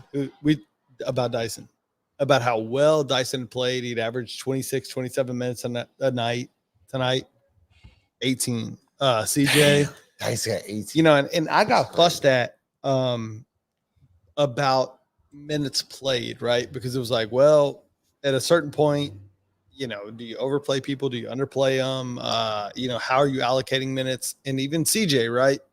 I know Chaz and Chris have been vocal about that. Are we overplaying him? But look, it's game 82. And you have to play your best players if you want to win. CJ had been averaging 40, 42 minutes a night tonight, 34 minutes. Trey, we literally on the last episode talked about how Trey plays better. He's more impactful whenever the more minutes he gets. Just go look at the numbers. Trey been averaging 40, 42 minutes a night. Tonight, 32. I think for me, that is in the same thing for JV. I mean, we don't need to talk about JV played 7 minutes tonight. The last handful of games, he's played like 20 minutes. So, there's no point to rehash that. I think for me, that is the most frustrating thing, right? Like, we didn't reintegrate guys. We just went back to something that we were doing when it wasn't working. We didn't look at what's working or what has been profitable. Profitable is a bad word, but what has been successful from a minutes or a rotation perspective. We just regurgitated what had been working.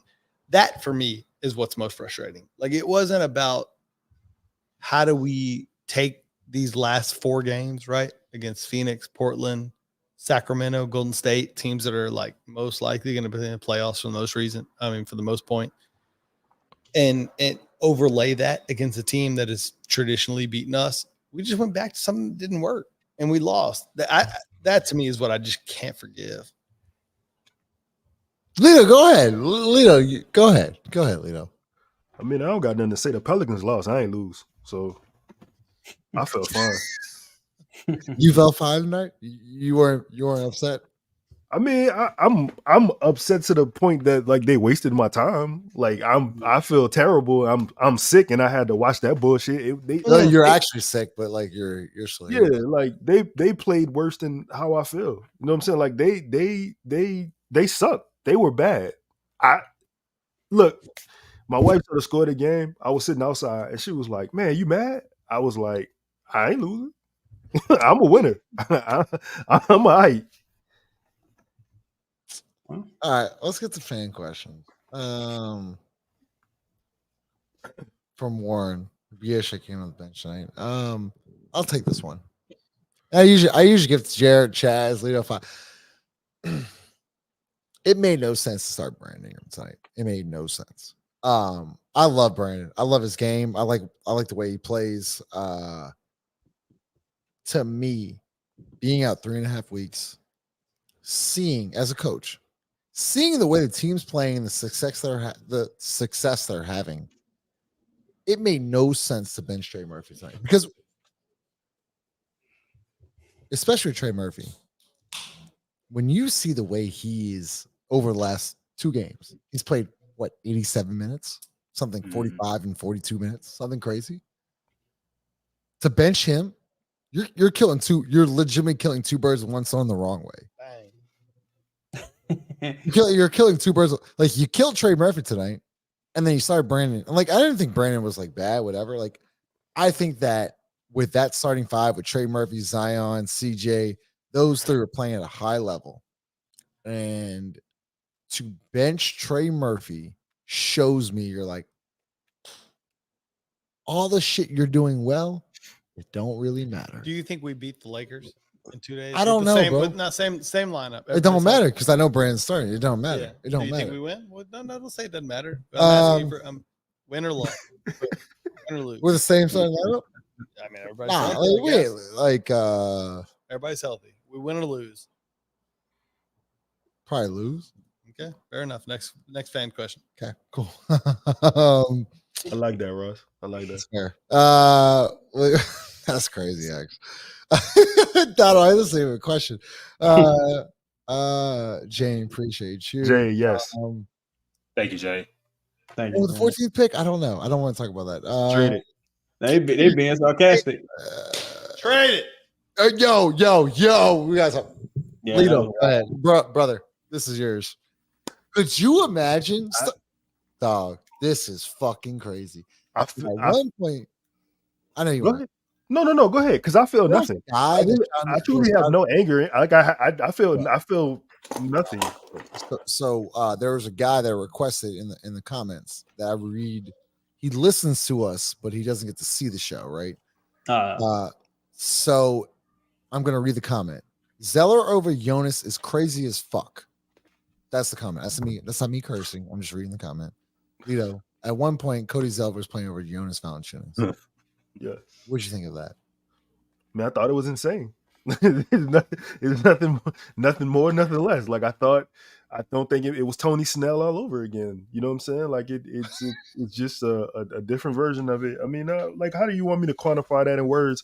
Like Cody Zeller didn't know what the fuck was happening. He probably was like, "Oh, me? No, for real, me? Like right now? Oh shit!"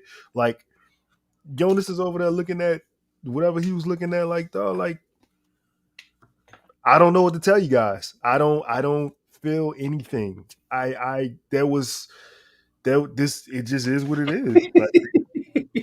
Like, again, the Pelicans lost. Lito didn't lose. Look at my dog over there. Look at him. Unreal. Looking at the popcorn lady. Crazy, man. Chris, from just_Davis, 1-6 last 7 at home, and you lost 5 in a row at home. And Chris, we had a conversation yesterday. You said they gotta win 1 out of 3, so they lost the Lakers today. They're 0 for 1 today. They got to play the Lakers again, and then if they lose that, they got to play the winner of Sacramento and Golden State.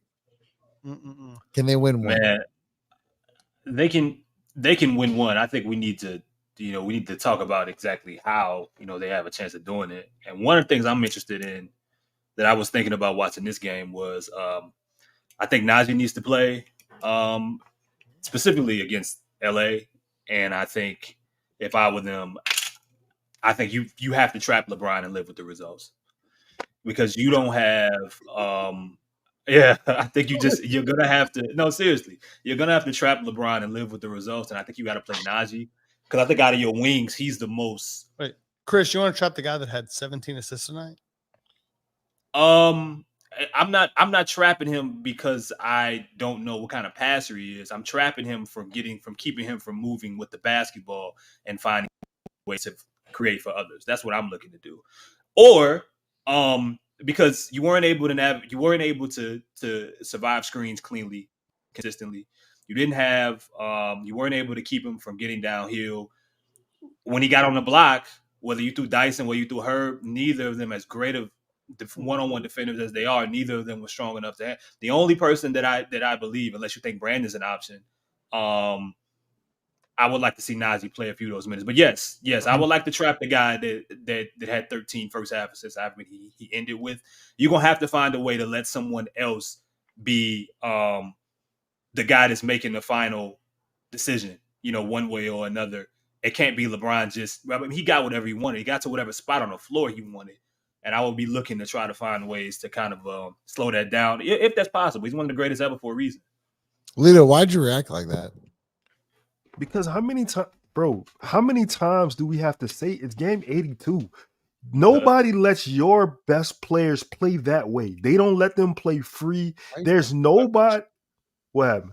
No, He's go ahead, pointing go at ahead. me. Go ahead. Oh, there's not been a time this season where, dog, Brown was getting straight line drives. Mm-hmm. I have never seen Zion and or Brandon be able to get that type of treatment in the fucking NBA. Why don't you play them like they play your guys? Like, why, bro? I think it was like the end of the first quarter, and I thought to myself, like, damn, he ain't sent a double at Brown yet. He ain't even attempt to make his life difficult. Like none. And then it was like, Alito, it's better than zone. It's better than zone. Yes, it is. Justin, Yeah. what did I tell you about that? You made a comment to me, and you said, "Man, they got LeBron on Zion." What did I say? What did I say? What was the exact thing I said? I don't even know. I'm too. Well, It should have been good luck. I'll repeat it for you. I said, if LeBron can shut down our player to where he only takes 3 shots in the first half, we lose. We lose. If their best player can totally eliminate your best player offensively, we lost that game. I love Chad. Hey, Pelicans bench. This is a perfect. So Lito is right. Lito is 100% right, and so is Chris. If Zion can't be more of a force defensively, or the flip of that, if you can't put LeBron in a position to where they have to do something different, because they came out tonight and LeBron guarded Zion straight up, like, "Hey, fuck you. Here we go. Let's play basketball." It's the third time in a row. What did Zion do? And this is where I agree with Lito. This is for me that 20% of like, hey, yeah, like I blame Willie for a lot of shit, but this is that 25% where like, nah, at the end of the day, it is on you, right? Because the best player in the world, or whatever you want to call him, for the last 20 years, he said, "I'm guarding you," and you didn't do a goddamn thing about it. Okay. Jarrett from Rachel. Appreciate you, Rachel. You've been all year. Appreciate all your support and comments. You ever thought about throwing the game to not play the Nuggets? So what's interesting about this, Jarrett, what's very interesting about this is, say you do beat the Lakers on Tuesday, you still play the Nuggets. Well, in theory, I like the Pelicans' chances against the Nuggets. That's just my opinion. Right? Really? I said in theory. I've had this conversation before. This version of the team, no, you can get up. We've had this conversation, Ross. Like, you know this. You went to the other camera. Oh. But my issue is, I always said, like, they have a coaching advantage, right? Like, the Pelicans don't know how to think their way through things. If we're saying this, like, on the pod where we trap LeBron in a screen and roll, like, when does that trap happen, right? Does it happen via the pick and roll before? Like, is it a high trap or is it like a low trap? And allowing the others to beat you. The issue is they don't know. The middle pick and roll has killed the Pelicans, let's say, for the last like 3 years. Like, you see teams like Cleveland, they kill the Pelicans. You see teams like Orlando, they kill the Pelicans. It's the same thing over and over. They don't know what to give up. So and that indicates, well, they're going to just give up everything. Teams will be able to get to the rim. You saw LeBron get to the rim with ease. You give up corner threes. You saw them give up easy corner threes. So what do you actually stop? LeBron and JJ Redick talked about this as well. You have to stop something. You can't stop everything. You can't guard LeBron one-on-one. You can't guard Luka one-on-one. You can't guard Shea one-on-one. To ask Herb, to ask Dyson, to ask anybody to guard those great players one-on-one is ridiculous. To be honest, it's like, well, this is a detriment to yourself. It's an astonishment that this team is held up the way it has. To be able to guard guys for 48, or let's say LeBron played 38 minutes tonight. That's like you're not going to win those matchups time in, time out. If you're expecting the energy to just change, like that's not going to happen. You're going to have to think your way through things, and that's the issue with this team. I don't think they can. So there's been 158 comments since that question. I'm gonna try to get them up as much as possible. So Chaz, Donald, man, we got to shout out Donald. Man, Donald, you've been here every single stream. There's a lot of others we got to shout out. So Donald, shout out to you, man. You always super chat. You're always here. So Chaz, to you. Any chance we win Tuesday? Also, what is the hierarchy between Chaz and Griff Chaz? Harmonica Chaz. I don't even know. I'm sorry, Harmonica Chaz. And Justin. Thanks, Justin Chris. had one too many, dog. Chris, it's been a long day, man. It's been a long day. Go ahead, Chaz. Look, man. The chance they win, it's always a chance, right? Again, the Lakers, they may be in the position where they not really tripping on letting you win either, because maybe they thinking about avoiding, Denver. But again, I don't know. I don't anticipate many things changing, because all season the Pelicans have really seemed to only excel when they've had the rest or health advantage, with the exception of this last stretch of games when Brandon was out or so. Fully healthy, I just think those two guys tend to like cannibalize each other, and it's a domino effect. So I don't know if Trey has the same irrational confidence. I don't know if CJ has the same irrational confidence. And I think they all know it. I think in the building, I think the team, I think they look at each other and like, yo, this shit don't work. I think they all know it.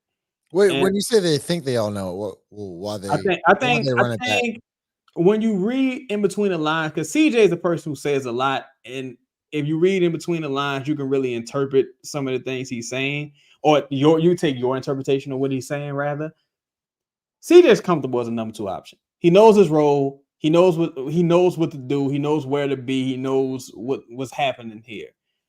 In the event you reduce Brandon to some number 3 option, it's not like he gonna be. I shout out to David Grubb. I saw a Grubb show with Chris and Grubb today, and so one of the topics was like, yo, Brandon got to shoot a lot of threes going into this game, and not just shooting them for the sake of shooting them.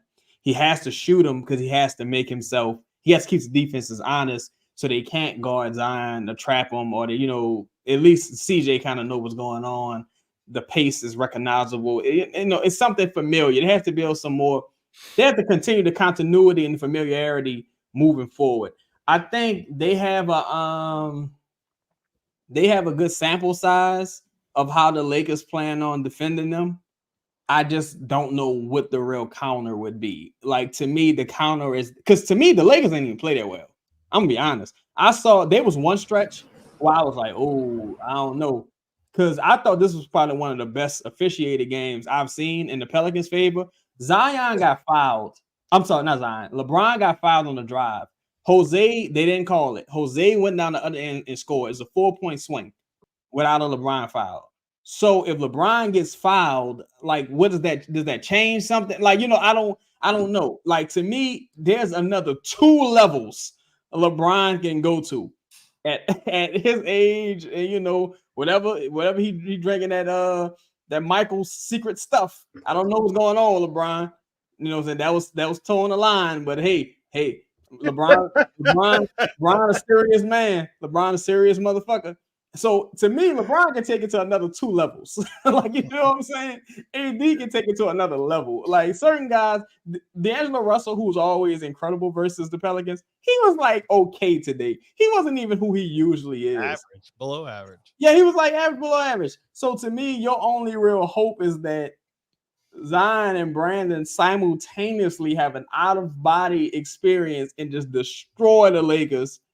And I haven't seen that happen all season. Well, Chaz, and I go back to that. So I know me and Five always joked about this, and I keep waiting for that experience, but maybe Five can answer for me.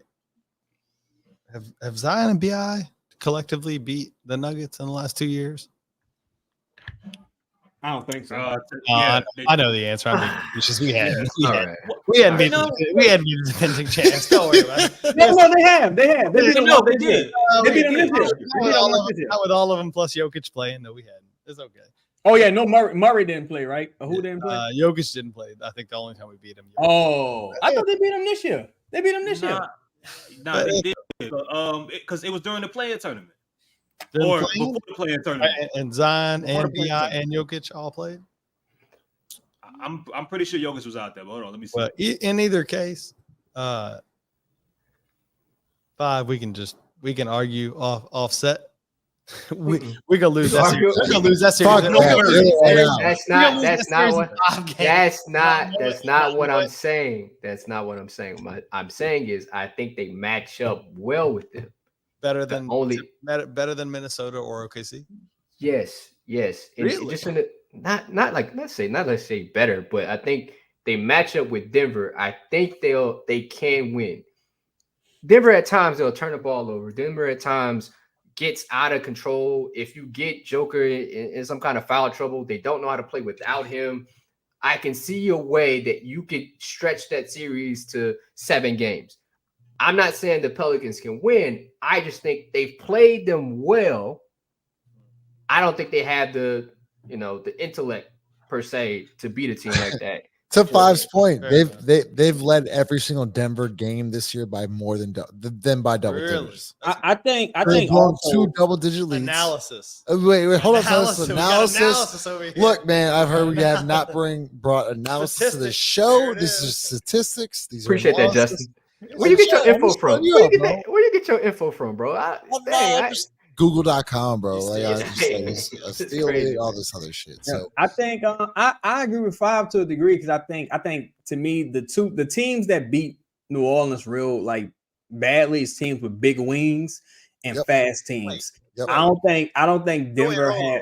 There's still 3 teams we're gonna play, guys. Let's not. Yeah. I'm no one's jumping the gun here. Before we get that, we're talking too much. There's super chats. Who would y'all rather play, man? Hold on, we kind of dicking around on this thing here, like trying to carve it out. Who y'all want to play? Nuggets. I rather play the T-Wolves. I rather play. Well, it's a Nuggets and T-Wolves, right? right? Y'all pulls the Nuggets out of that 3 out of. Oh, my bad. Okay. If one of y'all wants to play the Nuggets more than the other 2, let's go ahead and we go ahead. I got a whole wallet full of cash here. We can go ahead and do that again if y'all want to do it. But y'all really want to play the Nuggets more than T-Wolves or OKC? Hey, no, y'all bullshit. You know what's wild? I went to talk to Justin and Ross at halftime. Ross started immediately talking about the bet he put in. Jared, ever since that, I didn't talk to you. I couldn't even talk to you. There's some easy money out there, and if one of y'all wants to take us a shorter series against the T-Wolves or Thunder. Nobody thinks we're going to win. The Nuggets. I don't think nobody thinks we wins. It's probably more competitive. All right. We're going to get to that. We have super chats. We show appreciation to the fans. Well, Sports Burner, Ross, appreciate the super chat. Do you think they would care if AD, Kyrie, Murray, Dame came back in that same situation? Be for real. I have no idea what you're talking about, but whatever. Appreciate the super chat. Will Chill, please donate to the Pels Hotel Fund for the home games. I think Willie should definitely stay in a Holiday Inn Express on Monday. The fuck, man.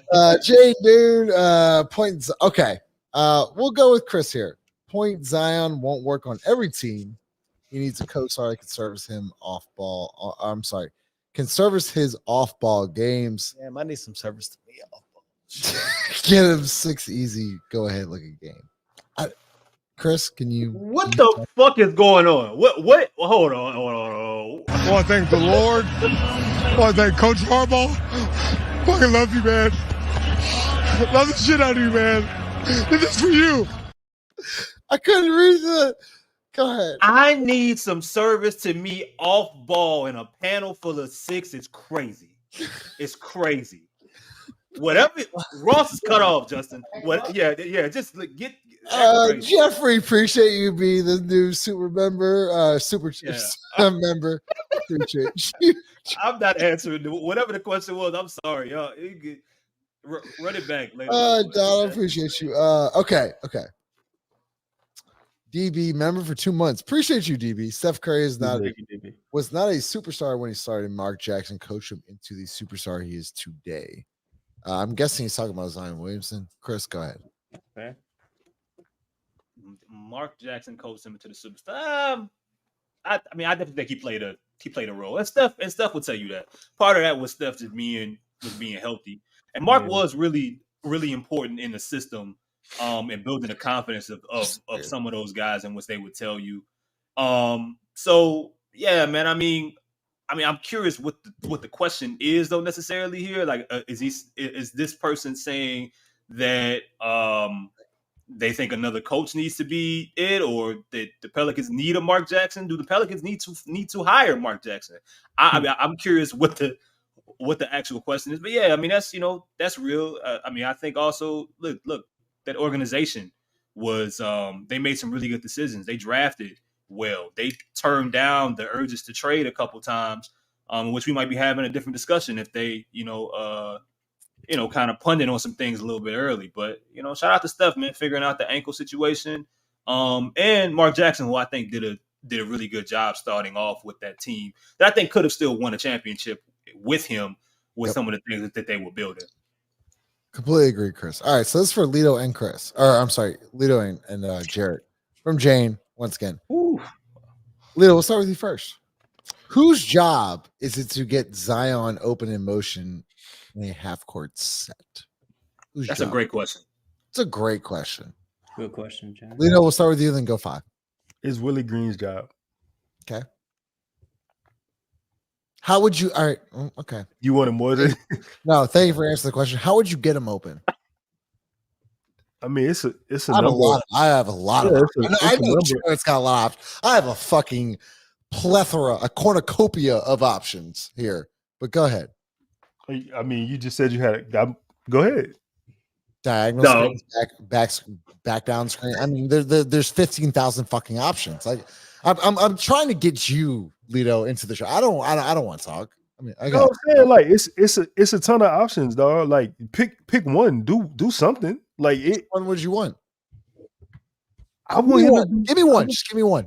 I want him to do anything, Justin. I don't give a fuck if you send a midget to set a pick on LeBron. I don't care what you do. I just want you to get him open. Like, whatever the action is, do it. You know what I'm saying? Like that's the thing. Like the thing is, we talking about it in hindsight, but like this shit could have literally happened during the game. Like we don't have to we shouldn't have to do the if, ands, or buts or what ifs. Like the game was played. But how would you get Zion open? I don't fucking know. I'd have got him open. I'd have just got him open. Justin, I'd have got him open. I don't know. Can I just get you a situation of Herb at the top of the key with maybe CS in the back screen on the left hand? Go ahead, Jared. That's so crazy, dog. Y'all went on a tangent about how to get another man open. Like, oh man, these guys are funny, though. A cornucopia? No, that was funny. No, the cornucopia on you. No. I know what a cornucopia is, but the fact that you gotta don't worry about it. Listen, there's a lot of plays to run to get certain individuals the basketball in an advantageous way, right? Like you could do that. Appreciate that, Chris. Like there's a pick and roll, right? No, not Zion. You went flare screen, but using Zion as the screener is another way. Hell, look and see what LeBron did for you put Brandon and Zion or Brandon and CJ in a pick and roll. Zion's a role guy. He gets to go play 4-on-3. Like there's a ton of ways to do this, and we just don't find any. You know what really pissed me off, to be honest? what really pissed me off is when I think it was in the first half. Zion had the ball. LeBron's like in the lane, and he didn't even look at the rim. I think that was whose fault is that? Whose fault is that? Please, Follw. Tell him. William Green. No. That instant, that's Zion. Thank you. That's not Willie Green. That's Zion. I'm not pointing it like, bro, you open enough to James' question. That's a little crazy. To be honest. Okay, you're right. You had enough space to create. You had enough space. Sorry, Jared. We have accountability on this show. Okay, so I know you're not talking. I want to thank the Lord. I want to thank Coach Harbaugh. Fucking love you, man. I want to thank the Lord. I'm here to tell you. Sorry. Boy, what was the Stephen A one? Hold on, I never. That's Lito's special. Sorry, go ahead. Oh, Chris, we just let them run for like a minute and a half.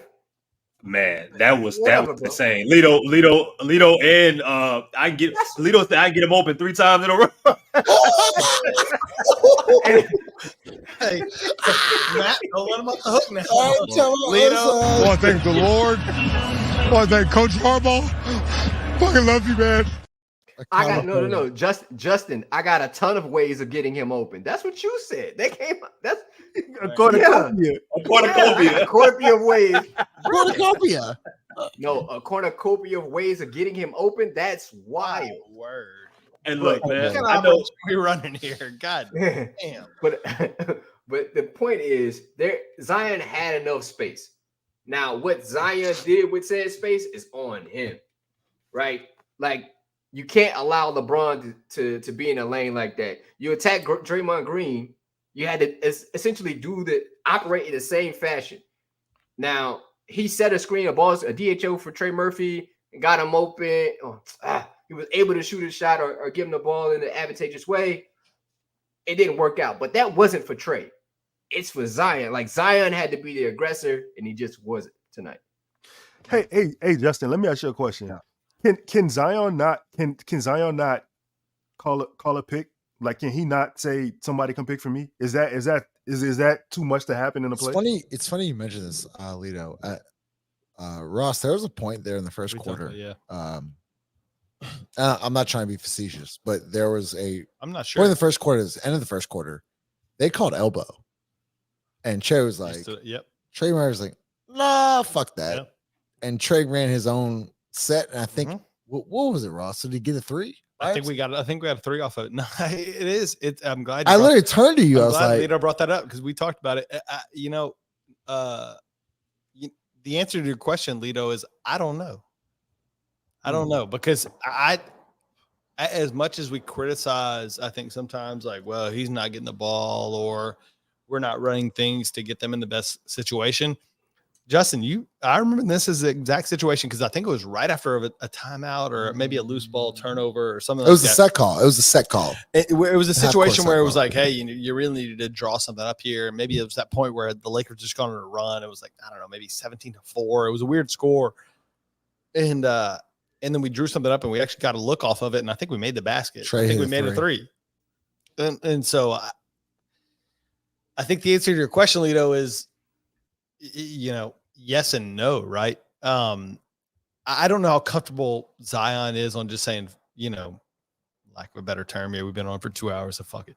It's just saying, fuck you. I don't care what the hell, because Willie's always over there and he's got this weird look on his face where he's like doing these weird hand signals. Justin, you know him better than I do.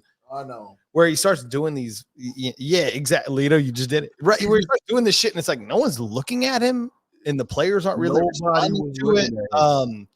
And then, sometimes it seems like when the other team has the ball in a situation on a dead ball turnover or maybe after a made basket or a timeout or whatever, where they're it's real clear when he hits you with the high elbow.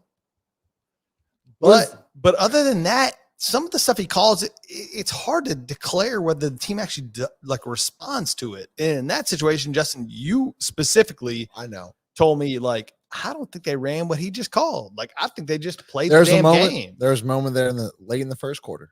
He called elbow. I think he called elbow. Or it was something like, and Trey Murphy just ghost screened and just got wide open three. That wasn't the call. But that's not what they called. That's what no, I'm it's saying. definitely And so, not what they Lito, called. to your point, I don't know, man. I think I don't know. You might be right. I don't know how comfortable Zion feels in totally deviating from whatever the hell Willie is saying over there, though. So, got to bring up Donald. I mean, Donald, like, first off, another dude that's always been here every single chat. That's good, Super Donald. chats, Donald. Appreciate you. So, basically, we've learned that Willie is trash. Jazz plays a harmonica, and Lito is a Filipino. Is that right? Is that the right word? Okay. Yes, Filipino. Damn. It's You're not even black no more, Lito. Lito's just off the stream now. Okay. 504 boy. Appreciate that. X, bring back Lala. Lala, you're always welcome to join the show. Chaz. Yeah. What's y'all's frustration that the Pelicans are playing in the play-in and not the playoffs for the third straight time in a row? I'll hang up. Well, all of my frustration really happened this off season. I didn't have high expectations for this team coming in, even with I was like, oh, I think they're gonna win 50 games. But I once I kind of saw by the All-Star break that they hadn't really learned anything. They were doing the same thing. Here we are in game 82, and you're still seeing that they haven't really learned anything. There hasn't really been much maturation with aside from Zion being in better shape. And you see CJ just there's things that are positives. CJ's willingness to totally alter his game. Zion kind of taking another level. You know, it's not totally consistent yet, but defensively, you know, things of that nature, you kind of feel confident about Trey Murphy's emergence. But overall, this is kind of where I know for me, I always kind of felt that this is where they'd be from the top of the season to now, because truthfully, they won 49 games, and even some of that is inflated. Yep. You know what I'm saying? If you play healthy Cavs, that first game against the Cavs, maybe you lose that game. You play the Knicks on the front end of a back-to-back, maybe you lose that game, because you know, truthfully, the Pelicans, with the way the Pelicans have played, that starting unit specifically, they probably shouldn't even be in the play-in. They probably should be like going like in a heavyweight battle with the fucking Warriors or something. Like, you know what I'm saying? I mean, you know what, Chaz, do you think? Because I almost disagree. I almost see part of this as an underachievement. Where we should be coasting in as a fourth seed. Well, I see it as an underachievement. The amount of games we played on teams on back-to-backs, how I mean, maybe one of y'all can look it up. How many games Zion played this year? Nap, you got it? Is it 68 or something? 70. Wow. How many, Chris? 70. Chris, let's kick to you, Chris. If we had told you before the season, because I think, and Justin, we were walking in the stadium, we asked ourselves this question. I think we were all between 48 and 50 wins, right? I think preseason on how many games the team would win. But at that point, we had no clue how healthy Zion or BI or anyone would be. And now here we are 82 games in. Zion played whatever the number is. I mean, somewhere between 77 and 70. I mean, Chris, you said 70. Do you see this do you see the regular season as a success, failure? I mean, man, you know, I'm kind of conflicted, you know, because on one hand, you were one game away for me, undoubtedly calling it a success. If they win today, two games from being a crazy success, right? Because I think we were only weren't we only like 2 games from being above Dallas and whoever? Yeah. I think. Yeah, but I look at, I'm specifically talking about this game where, you know, everything was on the line. Everything was on the line. You hadn't won 5 straight. You can close the season that way. You can win 50 games. You can beat the Lakers. You can do it at home after struggling. Like, you know, welcoming back Brandon, all that shit. Having a chance to, if they would have won today and being in the 6th seed, whether, you know, whoever it would have been, it was undoubtedly a success. I don't know if 49 wins is necessarily a failure, but you were about to ask a question that's interesting, because if I had known coming into the season Zion was playing 70 games. That's the question. Right. If I would have known he's playing 70 games, I would have told you that they would have won 50, 55 games. That's what I would have assumed that they would have won. Like, So- seriously. That was a point I was getting to, as far as like, I think some of the players have overachieved. As far as like, I think CJ just to me, by all accounts, I couldn't have expected a better season for CJ. I think I had high expectations for Brandon going into the season. My thing with Zion was more like, if he finishes healthy, to me, that's your success. If he plays the whole season, that's your success. And motherfucker played the whole season. Because now you got a whole season. What, Chaz? Whole season and well, I mean, you can't play like dogs. Whole season and losing for. There's no way. You would have said that whole season and losing. Bro, you gotta let me bring the point home, bro. You gotta let me bring the point home. Go ahead, Freddie.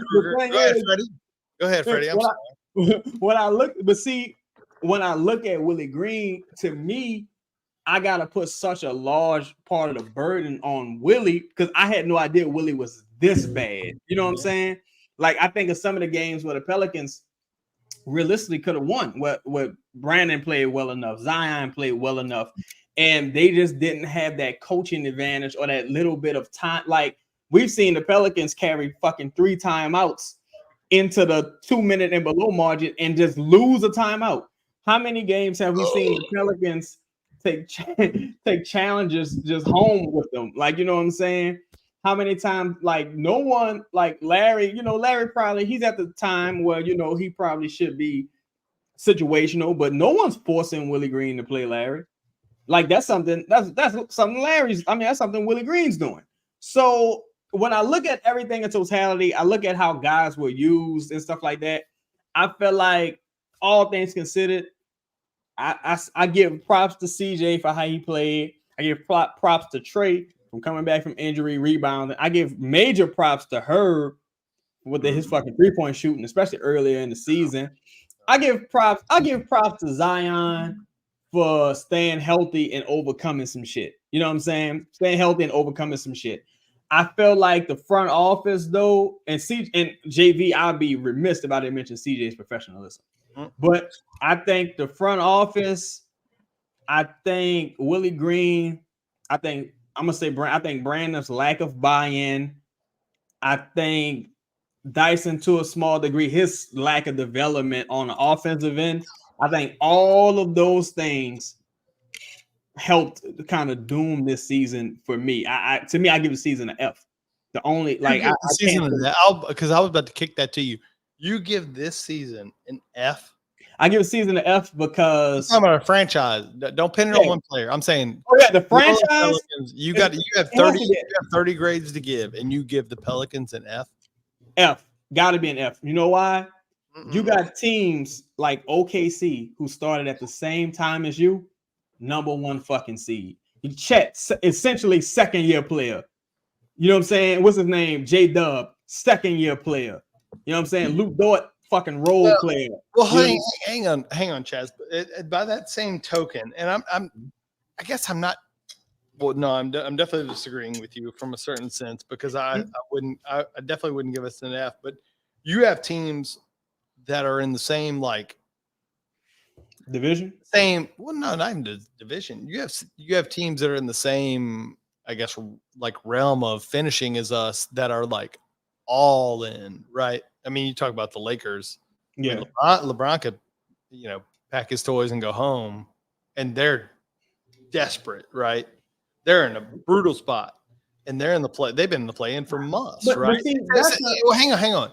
Okay. And you got Golden State, right? Golden State, who is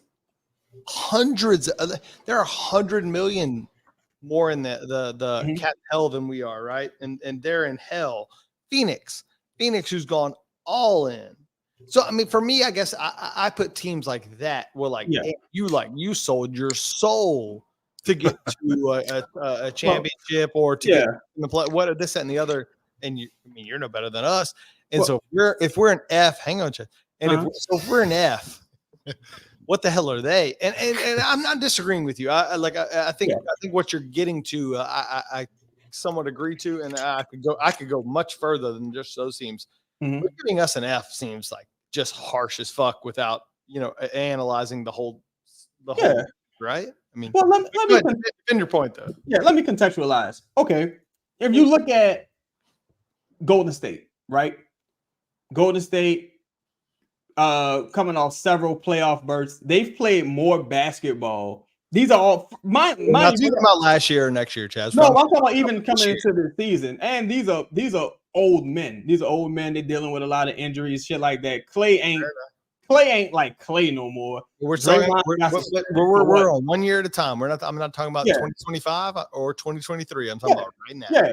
Draymond got suspended for what 10 or so fucking games now. I don't know what's happened with Wiggins. Like he had another weird situation. That's what happened. Kuminga, they wasn't really playing Kuminga earlier in the season. It's a lot of things. LeBron gets hurt. AD's always fucking hurt. Yeah. You know, they don't play for the Lakers. I mean, they play for the Lakers. They tried to trade D Russ most of the season earlier. Lakers too. Chaz, what in God's name are you talking about, Freddie Krueger? Say again. They play for the Lakers. No, I'm contextualizing the teams you just named. So how are we in F though? Because those teams have dealt with far more than the Pelicans have dealt with and finished in about the same realm as the Pelicans. Like for example, is AD a top 10 player? Ooh, when healthy. When healthy, is AD a top 10 player? I probably give it to him defensively. Offensively, he kind of nah. These are yes or no questions. Nah, not no more. Offensively, AD fell off, but defensively, he's still fucking AD. Anthony Davis a top 10 overall player? No. Okay, no. It's LeBron. No. Is LeBron? Yeah. Is Curry? Yeah. Okay. Is Brandon Ingram? Yeah. Nah. All right, let's get to Chris Conner here in a second. Also, like even with the Suns, right? You look at like Bradley Beal just started playing well. Like Bradley Beal has been a top 20 player for 4 years. We will set up time for you and I to debate. You know what, Chris? Can we get Chaz and Ross on the show? That's what we really. What's that? What's that courtroom show you also do? The courtroom, Pels courtroom. Yeah, get me in front of a judge or something. Lord knows, I need to be in front of a judge for a good reason, not for some bullshit. So been in enough trouble. Let's go. Appreciate your comments as always. You've always been here, but BS came off the bench tonight. I'll say that. Joe, as always, appreciate your fucking super chats, man. Thank you, Joe. Shout out to you all season, bro. Appreciate you, man. Yeah. So, Chris, this is you from DB. Appreciate the super chat, Willie Green. It's an interesting topic. I mean, look, we're 2 hours in. There's 400 people in here. Make sure y'all smash the like button. Appreciate y'all's support. Willie Green. Or I'm sorry, WG always moves away from what is working. He killed Hawkins. Oh boy, I have a lot to say about that. He killed Hawkins' ability to break the record. Yes, he did. He doesn't use JV. WG doesn't use analytic team at all. What are your thoughts on that? Because I love this after this. Justin, we don't use that. We don't use analytics on the show. So my first thought is that I think the organization did a poor job just from some of the things that were, just the talents that were put on display for some of these, for Willie and the staff to even use. And then I think once you see that your coach has an addiction to playing certain guys no matter what, then you definitely got to make a move. Like we shouldn't have been in a situation where you knew coming into the year that Jonas wasn't going to play 30 minutes a night. He was going to have nights where, Willie was going to pull him early. It should have been a situation where you didn't have an actual, backup center. Like your options just shouldn't have been Larry Nance and Cody Zeller. You know what I'm saying? Huh? Hey, did you say addiction? Yeah.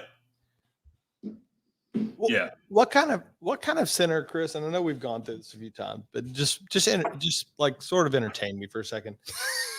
What kind of center? He's all on tonight. I didn't.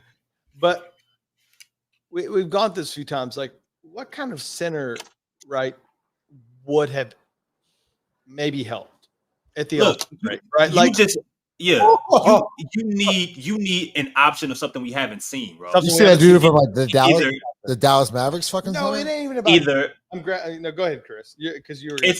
It's either a rim protector or a stretch 5. Something we have not seen. Either a stretch 5 or a rim protector. One or the other.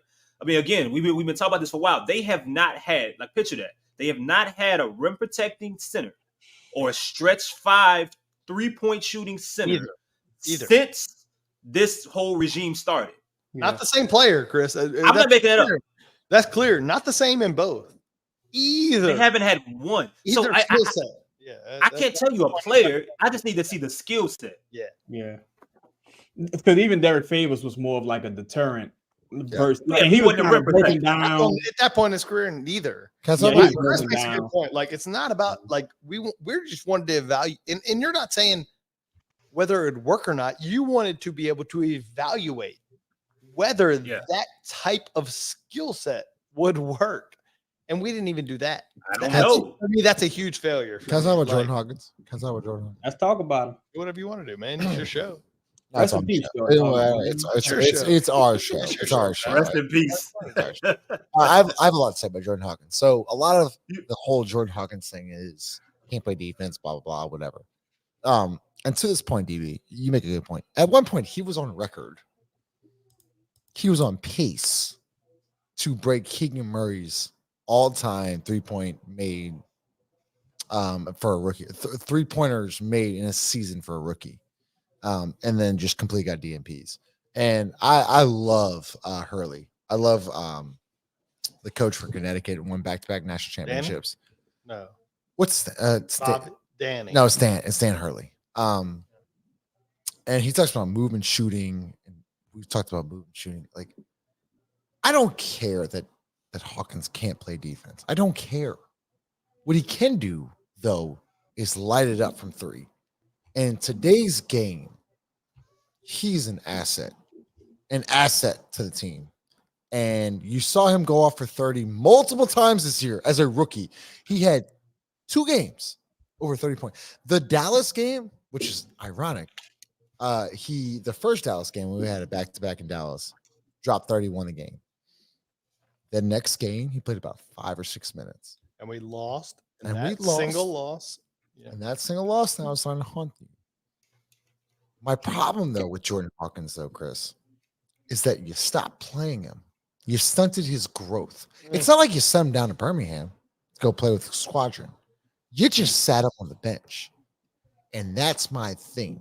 So to answer this question, DB, he kind of did the same thing with Trey Murphy, if you don't remember in his rookie year. If it wasn't for Trey Murphy hitting those threes against LA, against the Lakers in a must-win at home, and then hitting those threes against Clippers, I can't stand the way that his growth was stunted. That's my problem with Jordan Hawkins. Okay, I'm not saying he wins or loses this game this year, but to just completely DNP him for the rest of the year makes no sense to me. And that's what makes me lack of plan for sure. It's a lack of plan. And I have this, I think you still have this. Yeah. I still have this video of let me play this one more time. Just one more time for everybody that follows the show. Let me play this. If you want to get happy about the results, I'm happy about the results. If you want to be happy about the process, I'm not. All right. And if we're going to do what we need to do as a football team to be as good as I want to be and as we want to be, then that process is not good enough. All right. So, and if you think because you won, you don't have to change, you got another thing coming.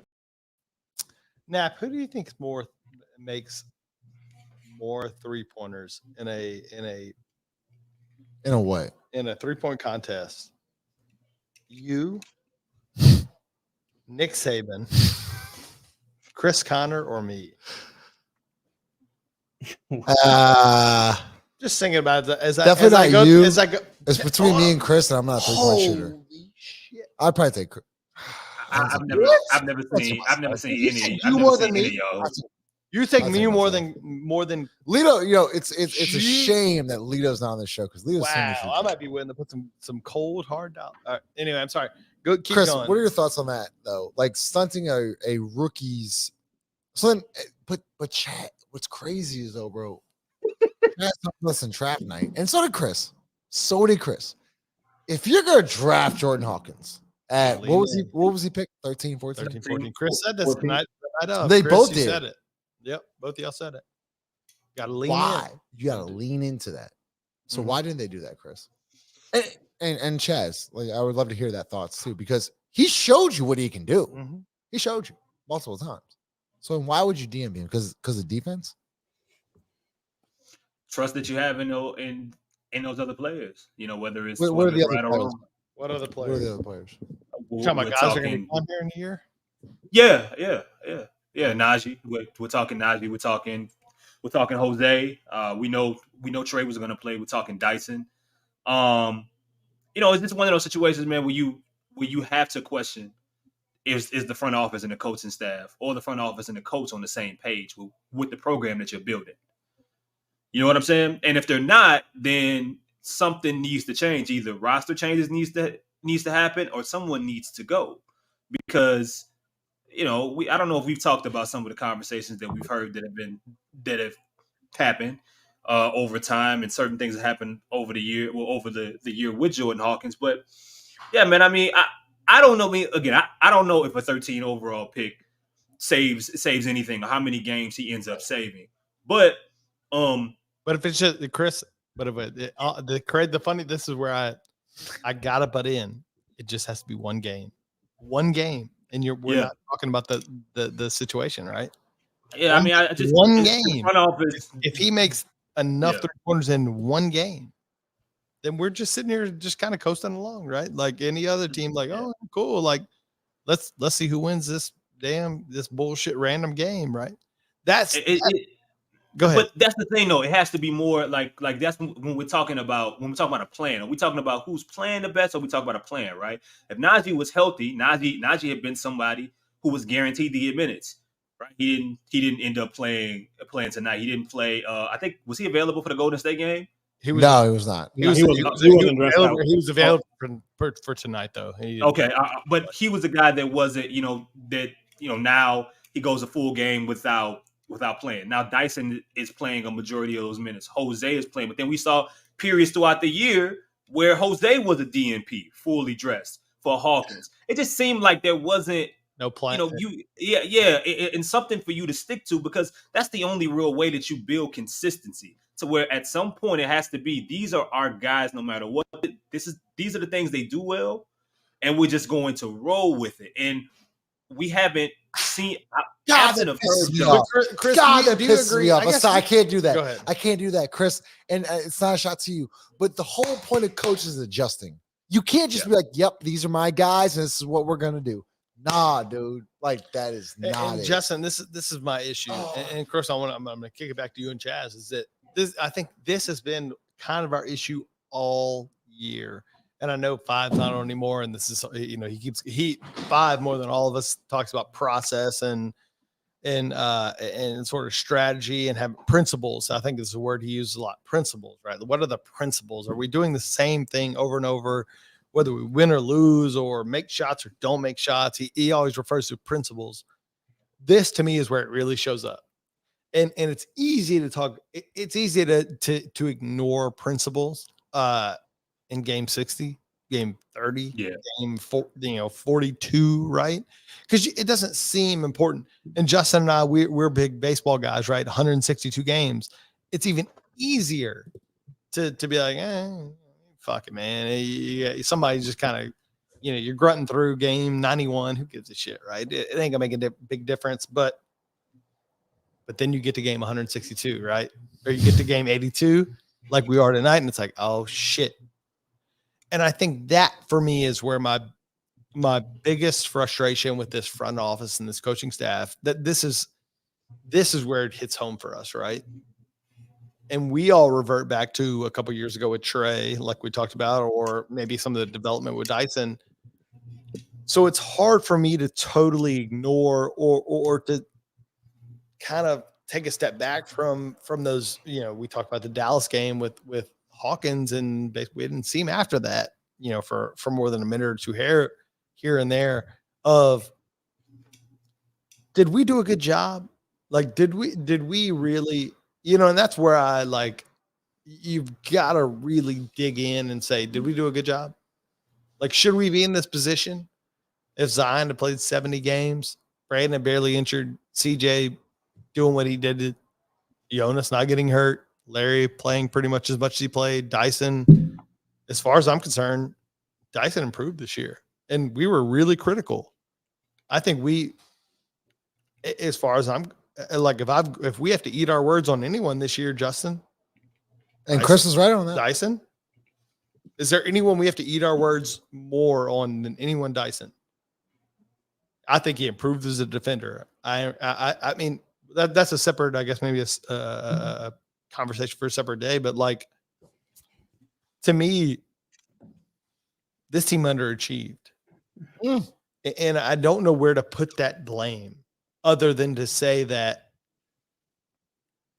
we are attributing more to what should have happened and not disvaluing what actually happened through 82 games. You talking to me?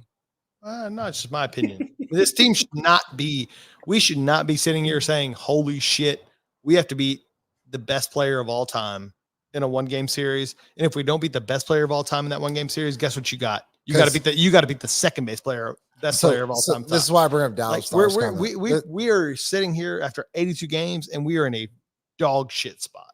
Because this is why I bring up Dallas Stars comment. Appreciate and Dallas is a member of the channel, so I appreciate you, Dallas. Shout out to Dallas. We won 49 games. Dallas, yeah. I don't give a shit how many games we won. That number means nothing. Hold up. And everybody on this team, or everybody on this panel, Chaz, Chris, Lito, Ross. It's not enough. We talked about how Brandon and Zion had to be healthy. What does this look like? They're healthy, so on and so forth. Well, 49 wins this year wasn't enough. Got you nothing. Because you lost. It's all relative. Relative. Let's talk about the realization of it. You got swept in Utah on a back-to-back in Utah. Yeah, it's late, Ross. It's late. It's early. No, it was early. Guess what? Utah. You lost. You got swept by the Bulls. You got You lost San Antonio. Lost to the Spurs at home. Late in the year. Lost twice to Memphis. Chaz, wait, hold up. I know we don't bring analytics to the show. Chaz, how many double digit leads have we won? Man, it might have been like 29, something like that. What's the 0-24? Yeah, we're trailing leading into the fourth. But I think a lot of that is truthfully, I think it's from the front office down, man. I think as bad as I feel about Willie Green, I also felt I know Willie Green answers to someone. And I just felt like whether it's Zion, whether it's Trey, whether it's Hawkins, this team just showed a high reluctancy to lean into like high-end offensive talent players. Like that's just what they've done. Like, even when Hawkins was shooting the ball, is there like a Hawkeye shirt or something like that? No, there's a shout out to Herb, and Herb deserves it. There's a not on Herb shirt. Like, you know what I'm saying? Is there, that's not something that the team just really. Justin did a TikTok for not on Herb tonight, just in case you are curious. But it's just not something that the team, or even when Trey does a bunch of shit, it's not like Trey for three. Aside from the shirt that they did hit, at Buku Media, like the team itself, they just don't seem to lean into those type of things. And for me, I'm a person who I don't believe nothing happens by accident. I believe from how we announce players to who we draft to how we play players in the lineup, I feel like that's all intentional from the top down. That's the message we want to get across. Who speaks after games, who, that's the house we've built. And just looking at this, I feel like there's a lot of people in the organization who probably feel like this is a win. And a win of the season? This is a win of the season? No, I mean the win 49 games. Because they're going to say this is Justin, what was last time? Chaz? No, Chaz, I think you knew Chris. Justin, when was last time we won 49 games in regular season? I'm going to say a year. I need a year. Chris Paul days. Chris Paul. 07? 07, 08? I thought it was that that year, that Byron Scott year, that Dallas Mavericks year we lost. Was it that we year? won 49 and 08. Yep. Yeah. We won 49 and 08. Yeah. I don't know if we've ever won, and somebody would have to look it up. I don't know if we won 49 before that, but I know we won 49 in 08. Yes, they won 55 the year before, because 49 was the year that they lost the Denver in the Lakers? playoffs. Oh, Denver, they lost by 56 at home. So or the something point crazy. is, and I'm sure you are right, but I know 08 won 49. So think about that though. Like, think about where we are. Dog, 08 wasn't a couple of days ago. It's 2024. This should be a celebration. This should be like a path forward, but it doesn't feel like that, right, Justin? Does this feel like an elevation to you? Does this feel like we're on a springboard, a diving board? It's kind of funny. Chris pointed out, or when Chris said like an hour ago, we're on 2.5 hours of this show. If you would have won today, I'd have been really happy with the year. I really would have been, because you lost today and you've lost 6 out of the last 7 at home. Think about that stat. Yep. I want everybody, there's 358 people in the room. You've lost 6 out of your last 7 at home. How do you win a playoff series like How are you supposed to win a playoff series? How do you do it? Can I say this also? Like, I don't even think it's as simple as the loss. I think it's the fact that you proved that you hadn't learned anything. Like, if you would have lost on a game winner by LeBron or some shit like that, you wouldn't know. I don't think anyone would care.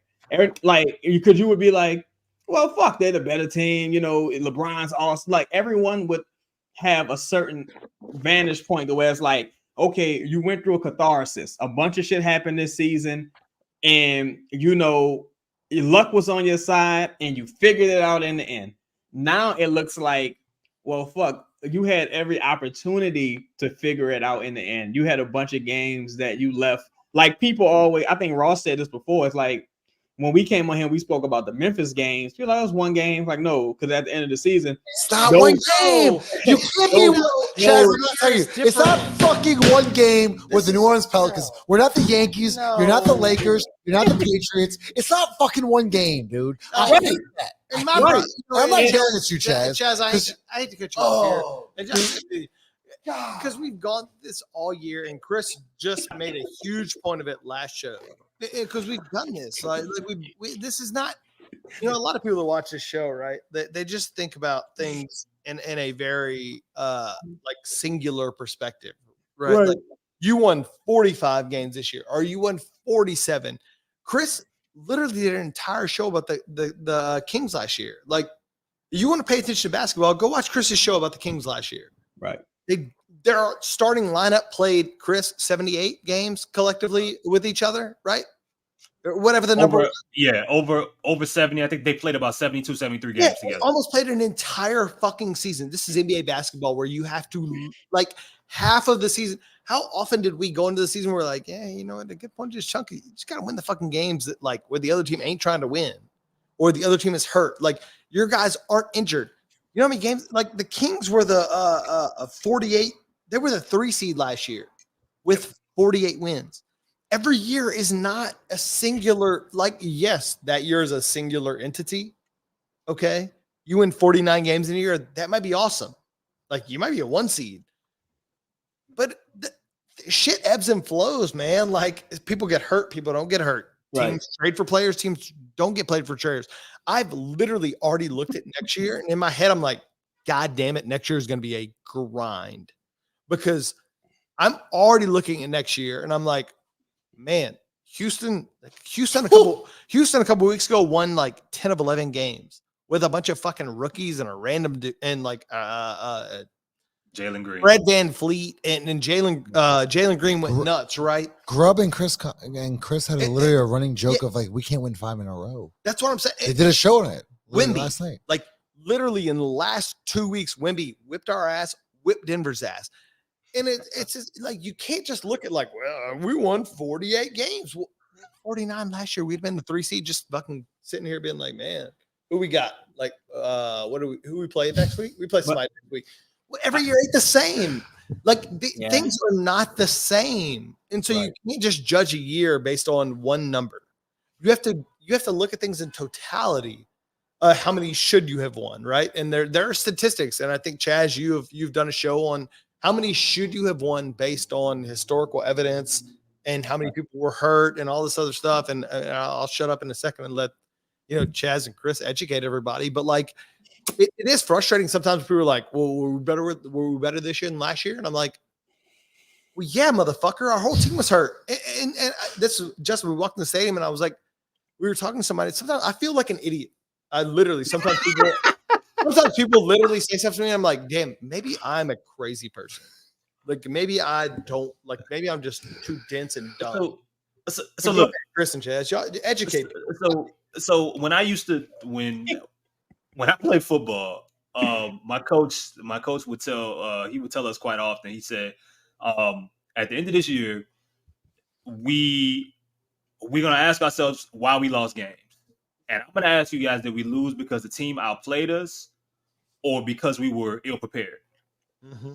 Now, when we look at these losses, when we look at these losses, we got to ask ourselves why did they lose? Were the games, were they ill prepared? Do they have players that just simply don't fit?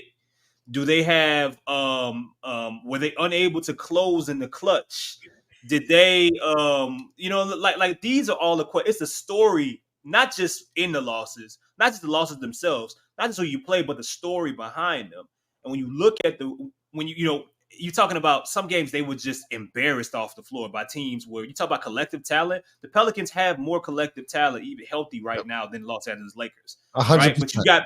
But you got blown off the floor. You talk about all the clutch games that they lost down in the stretch because they couldn't figure out ways to score late. You talk about some of the games that they just gave away. You talk about the double digit deficits that they've blown. The stat that my dog just put up, and I'm sorry, Chris, is 0-22 really the number? No, it's seriously. Wait, hold on. it's like 0-23 now. Chaz, we're talking about analytics and analysis and facts on this show. Chaz put out a fucking tweet 2 weeks ago. I was in Orange County. I was informed of this. Yeah, it was true. It was 0-22, go trailing in the fourth. It was it was how many double-digit leads blown? 13, 15, Chaz? It was a lot, man. It was a lot. It was double digit. It was a quarter. It was double digit leads blown. I'm a lot. I'm sorry to cut you off, Chris, but like you see people in the chat. This is why the chat's so important, right? Like when they put shit like that, 0-22, Chris, entering the fourth quarter in game, like it's the story because that's the story. Like it's the story. It's a story of a season, right? It shows flaws. It shows things that the teams are targeting to where if you run it back next year, you may not have the same luck in regards to the health, right? Herb Jones may not shoot 42% from three. You know what I'm saying? Dyson Daniels may not get better here. Now, all of this could change, but if you're building something, you got to think about what could go wrong. You have to prepare. You have to protect yourself for what could go wrong. The problem with the Kings is that when shit went wrong and they didn't have guys playing 72, 73 games and guys got hurt and Fox didn't play as immaculate as he did last year and Sabonis ran into a couple tough and couldn't be Superman every night and Keegan Murray didn't take a large step, they win 46 games or 46, 47 games, a couple or one away from what they did last year and they're fighting for their lives in the play-in. So this is what we're talking about with the Pelicans. Right. Exactly. Chaz and it was chat. Someone got an argument. Not an argument, but y'all went back and forth. It was like, it was Chris and 5. And Chris has been on it. Like Chris is like, yo, the Kings are fake, whatever it may be. Mm-hmm. It was all three of y'all. So De'Aaron Fox was the greatest or the best fourth quarter player in the league last year. Something like that, Chaz, right? And now, fast forward to this year, he's the worst fourth quarter. Like he's like Chaz, like give Fox the ball. Like pressure. I was dying. Yeah, pressure bust pipes, dog. Go ahead, Chaz. So it's just go ahead, Chaz. Go ahead. No, my bad. Go ahead. Oh, it's just funny. I'm seeing some of the comments, and like I'm sure I missed a ton of comments tonight. There's been a lot, and there's 340 people here in the fucking chat. 2.5 hours in. Appreciate y'all all the support. And like John brings up a really good point. Like y'all forgetting about the Grizzlies. Desmond Bane. That's what we talked about. John That's what I'm Morant, saying. It's like Triple J. That's Like, what I'm saying. Houston, like 40. there- Cool. there You are won teams- 49 this year. You're still in the fucking play-in. And who's gonna get And worse? look, That's what you have to. that's go- the Yeah, that's go. the worry and what Chaz is saying about you needing to see the team learn something. You need to see the organization learn. You need to see Chris, what do you think we've learned? What have we learned? Let's go round table. On this What have we learned? I love it. Look, man, I got nothing to do. Kids Go around. sleep. Let's go. Like, Let's- what have we we got learned? this four. year? Let me We tell got you what. four. We got You know four what? of You know us. what, Chris? I'll start. I know what we learned is that Zion Williamson is the fucking dude. Okay, he's the guy. If he's gonna play both ends of the floor, he's the motherfucking guy. As Chaz said fucking last year, he said build around Zion. What was the clip? What was the clip, Chaz? What was the clip? What was the famous clip? I just said it's Zion's team. Zion's the best player. He's You the need best player on the to floor. maximize Zion. When you maximize Zion as you have the last week of the year, we're incredible. I don't care who's on the floor. He makes everybody better. When you don't do it, it's very fucking clear. And this is not a shot at Brandon Ingram. It's very clear that when Zion is not the focal point of everything you do offensively and defensively, oh, damn, Lito joined back. All right, here we go. Now, all right, Chris, go. What did you learn this year? 82 games. I learned that One thought it thing. was what they lineups- learned. Biggest singular thing. Right. Yeah. I learned with lineups with Trey Murphy, Herb Jones, Zion Williamson. They can actually play well and rebound, gain rebound together. I didn't think that was something that they'd be able to do. So I learned that that group specifically was changing games the past 4 or 5 nights. That small lineup, they've been able to defend, rebound, and that was something that we needed to see for all the conversations that we've had about Chad talking about playing Dyson 4 or the 5. Like they don't beat Phoenix without having those minutes with Dyson at the 5 guarding Nurk, for example. So that's one of the things I learned. All right, Chaz, what is the one most important thing you learned this year about this team organization? I learned talent doesn't always fit. I learned look, everything I'll say specifically for the Brandon Ingram Zion dynamic, you couldn't ask for better luck. You couldn't ask for greater buy-in from CJ. You couldn't ask for, more professionalism than what JV gave you. You couldn't ask for better shoot than what Herb gave you. And at the end of the day, it's all about those two guys. And talent, it don't matter how individually talented a player is, talent will never outweigh fit. It would take an incredible sacrifice for one of the two of those guys. And for me, considering teams getting better next season, the Wemby, he already there. You know what I'm saying? He already there. Wemby getting better. Ja coming back. Houston got avenues to get better. Shout out to Chris. Spoke to Andrew Lopez this all season on the Spaces. And when we was like, so who you think the best team in the Southwest is? He was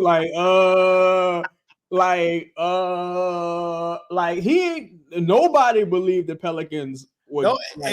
And look, and to that point, right? And we'll kick it to Lito here in a second. But to their point, even a team like Dallas, I mean, 2 months ago we might have all said Dallas had the worst future period. Maybe. And then Dallas traded basically nothing for PJ Washington. Oh my fucking God, man. I would love. I mean, maybe one of y'all could pull it up here in a second, like quicker than I can, because I don't have my computer. But what's been their record since they traded for Daniel Gafford and it to me became the starter? And that was a deal we unquestionably the Pelicans could have made a deal for, right? Like that, we could have made that deal all day with the second and first rounders we have in the quote unquote war chest, right? So kudos to them. All right. So Lito, what do you think is the one biggest thing you learned this year? Health don't always matter. In what way? Because because the team got better this year with health. Keep hearing if your 2 stars are healthy, it'll take you as far as you want to go. How far do you want to go? And for the most part. How far do you want to go? Well, for the most part, they were healthy. For the most part. Zion played the most games he ever played. Brandon, I don't know Brandon's game count. He played, 64 was the most he's played in a Pelicans uniform, and I think the most since his rookie year in total. Yeah. Yep. So, yeah. 7 seed. Kick it to me. For me, mine is. I got yelled at. For mine, I I've got it probably 10 answers to this question. I think what goes to the top of the list is without an owner that's fully invested in winning a championship, nothing matters. Company Burger is the official burger of Pro Pels Talk and Boot Crew Media. Located at 4600 Birdsall Street, Company Burger has been locally owned and operated for 11 years. Grind the meat, bake the buns, make the mayo, get the homemade tots. Company Burger uses Creekstone Farms prime beef to create the best burger in the city with milkshakes to go and a full bar. Company Burger is open every day besides Tuesday from 11 a.m. to 10 p.m. Can't make it out? No worries, we have you covered. You can order online right now at thecompanyburger.com or check them out on the Toast or Uber Eats app. Company Burger, the official burger of Boot Crew Media. Smash that like button. We'll see y'all Tuesday night. Official burger.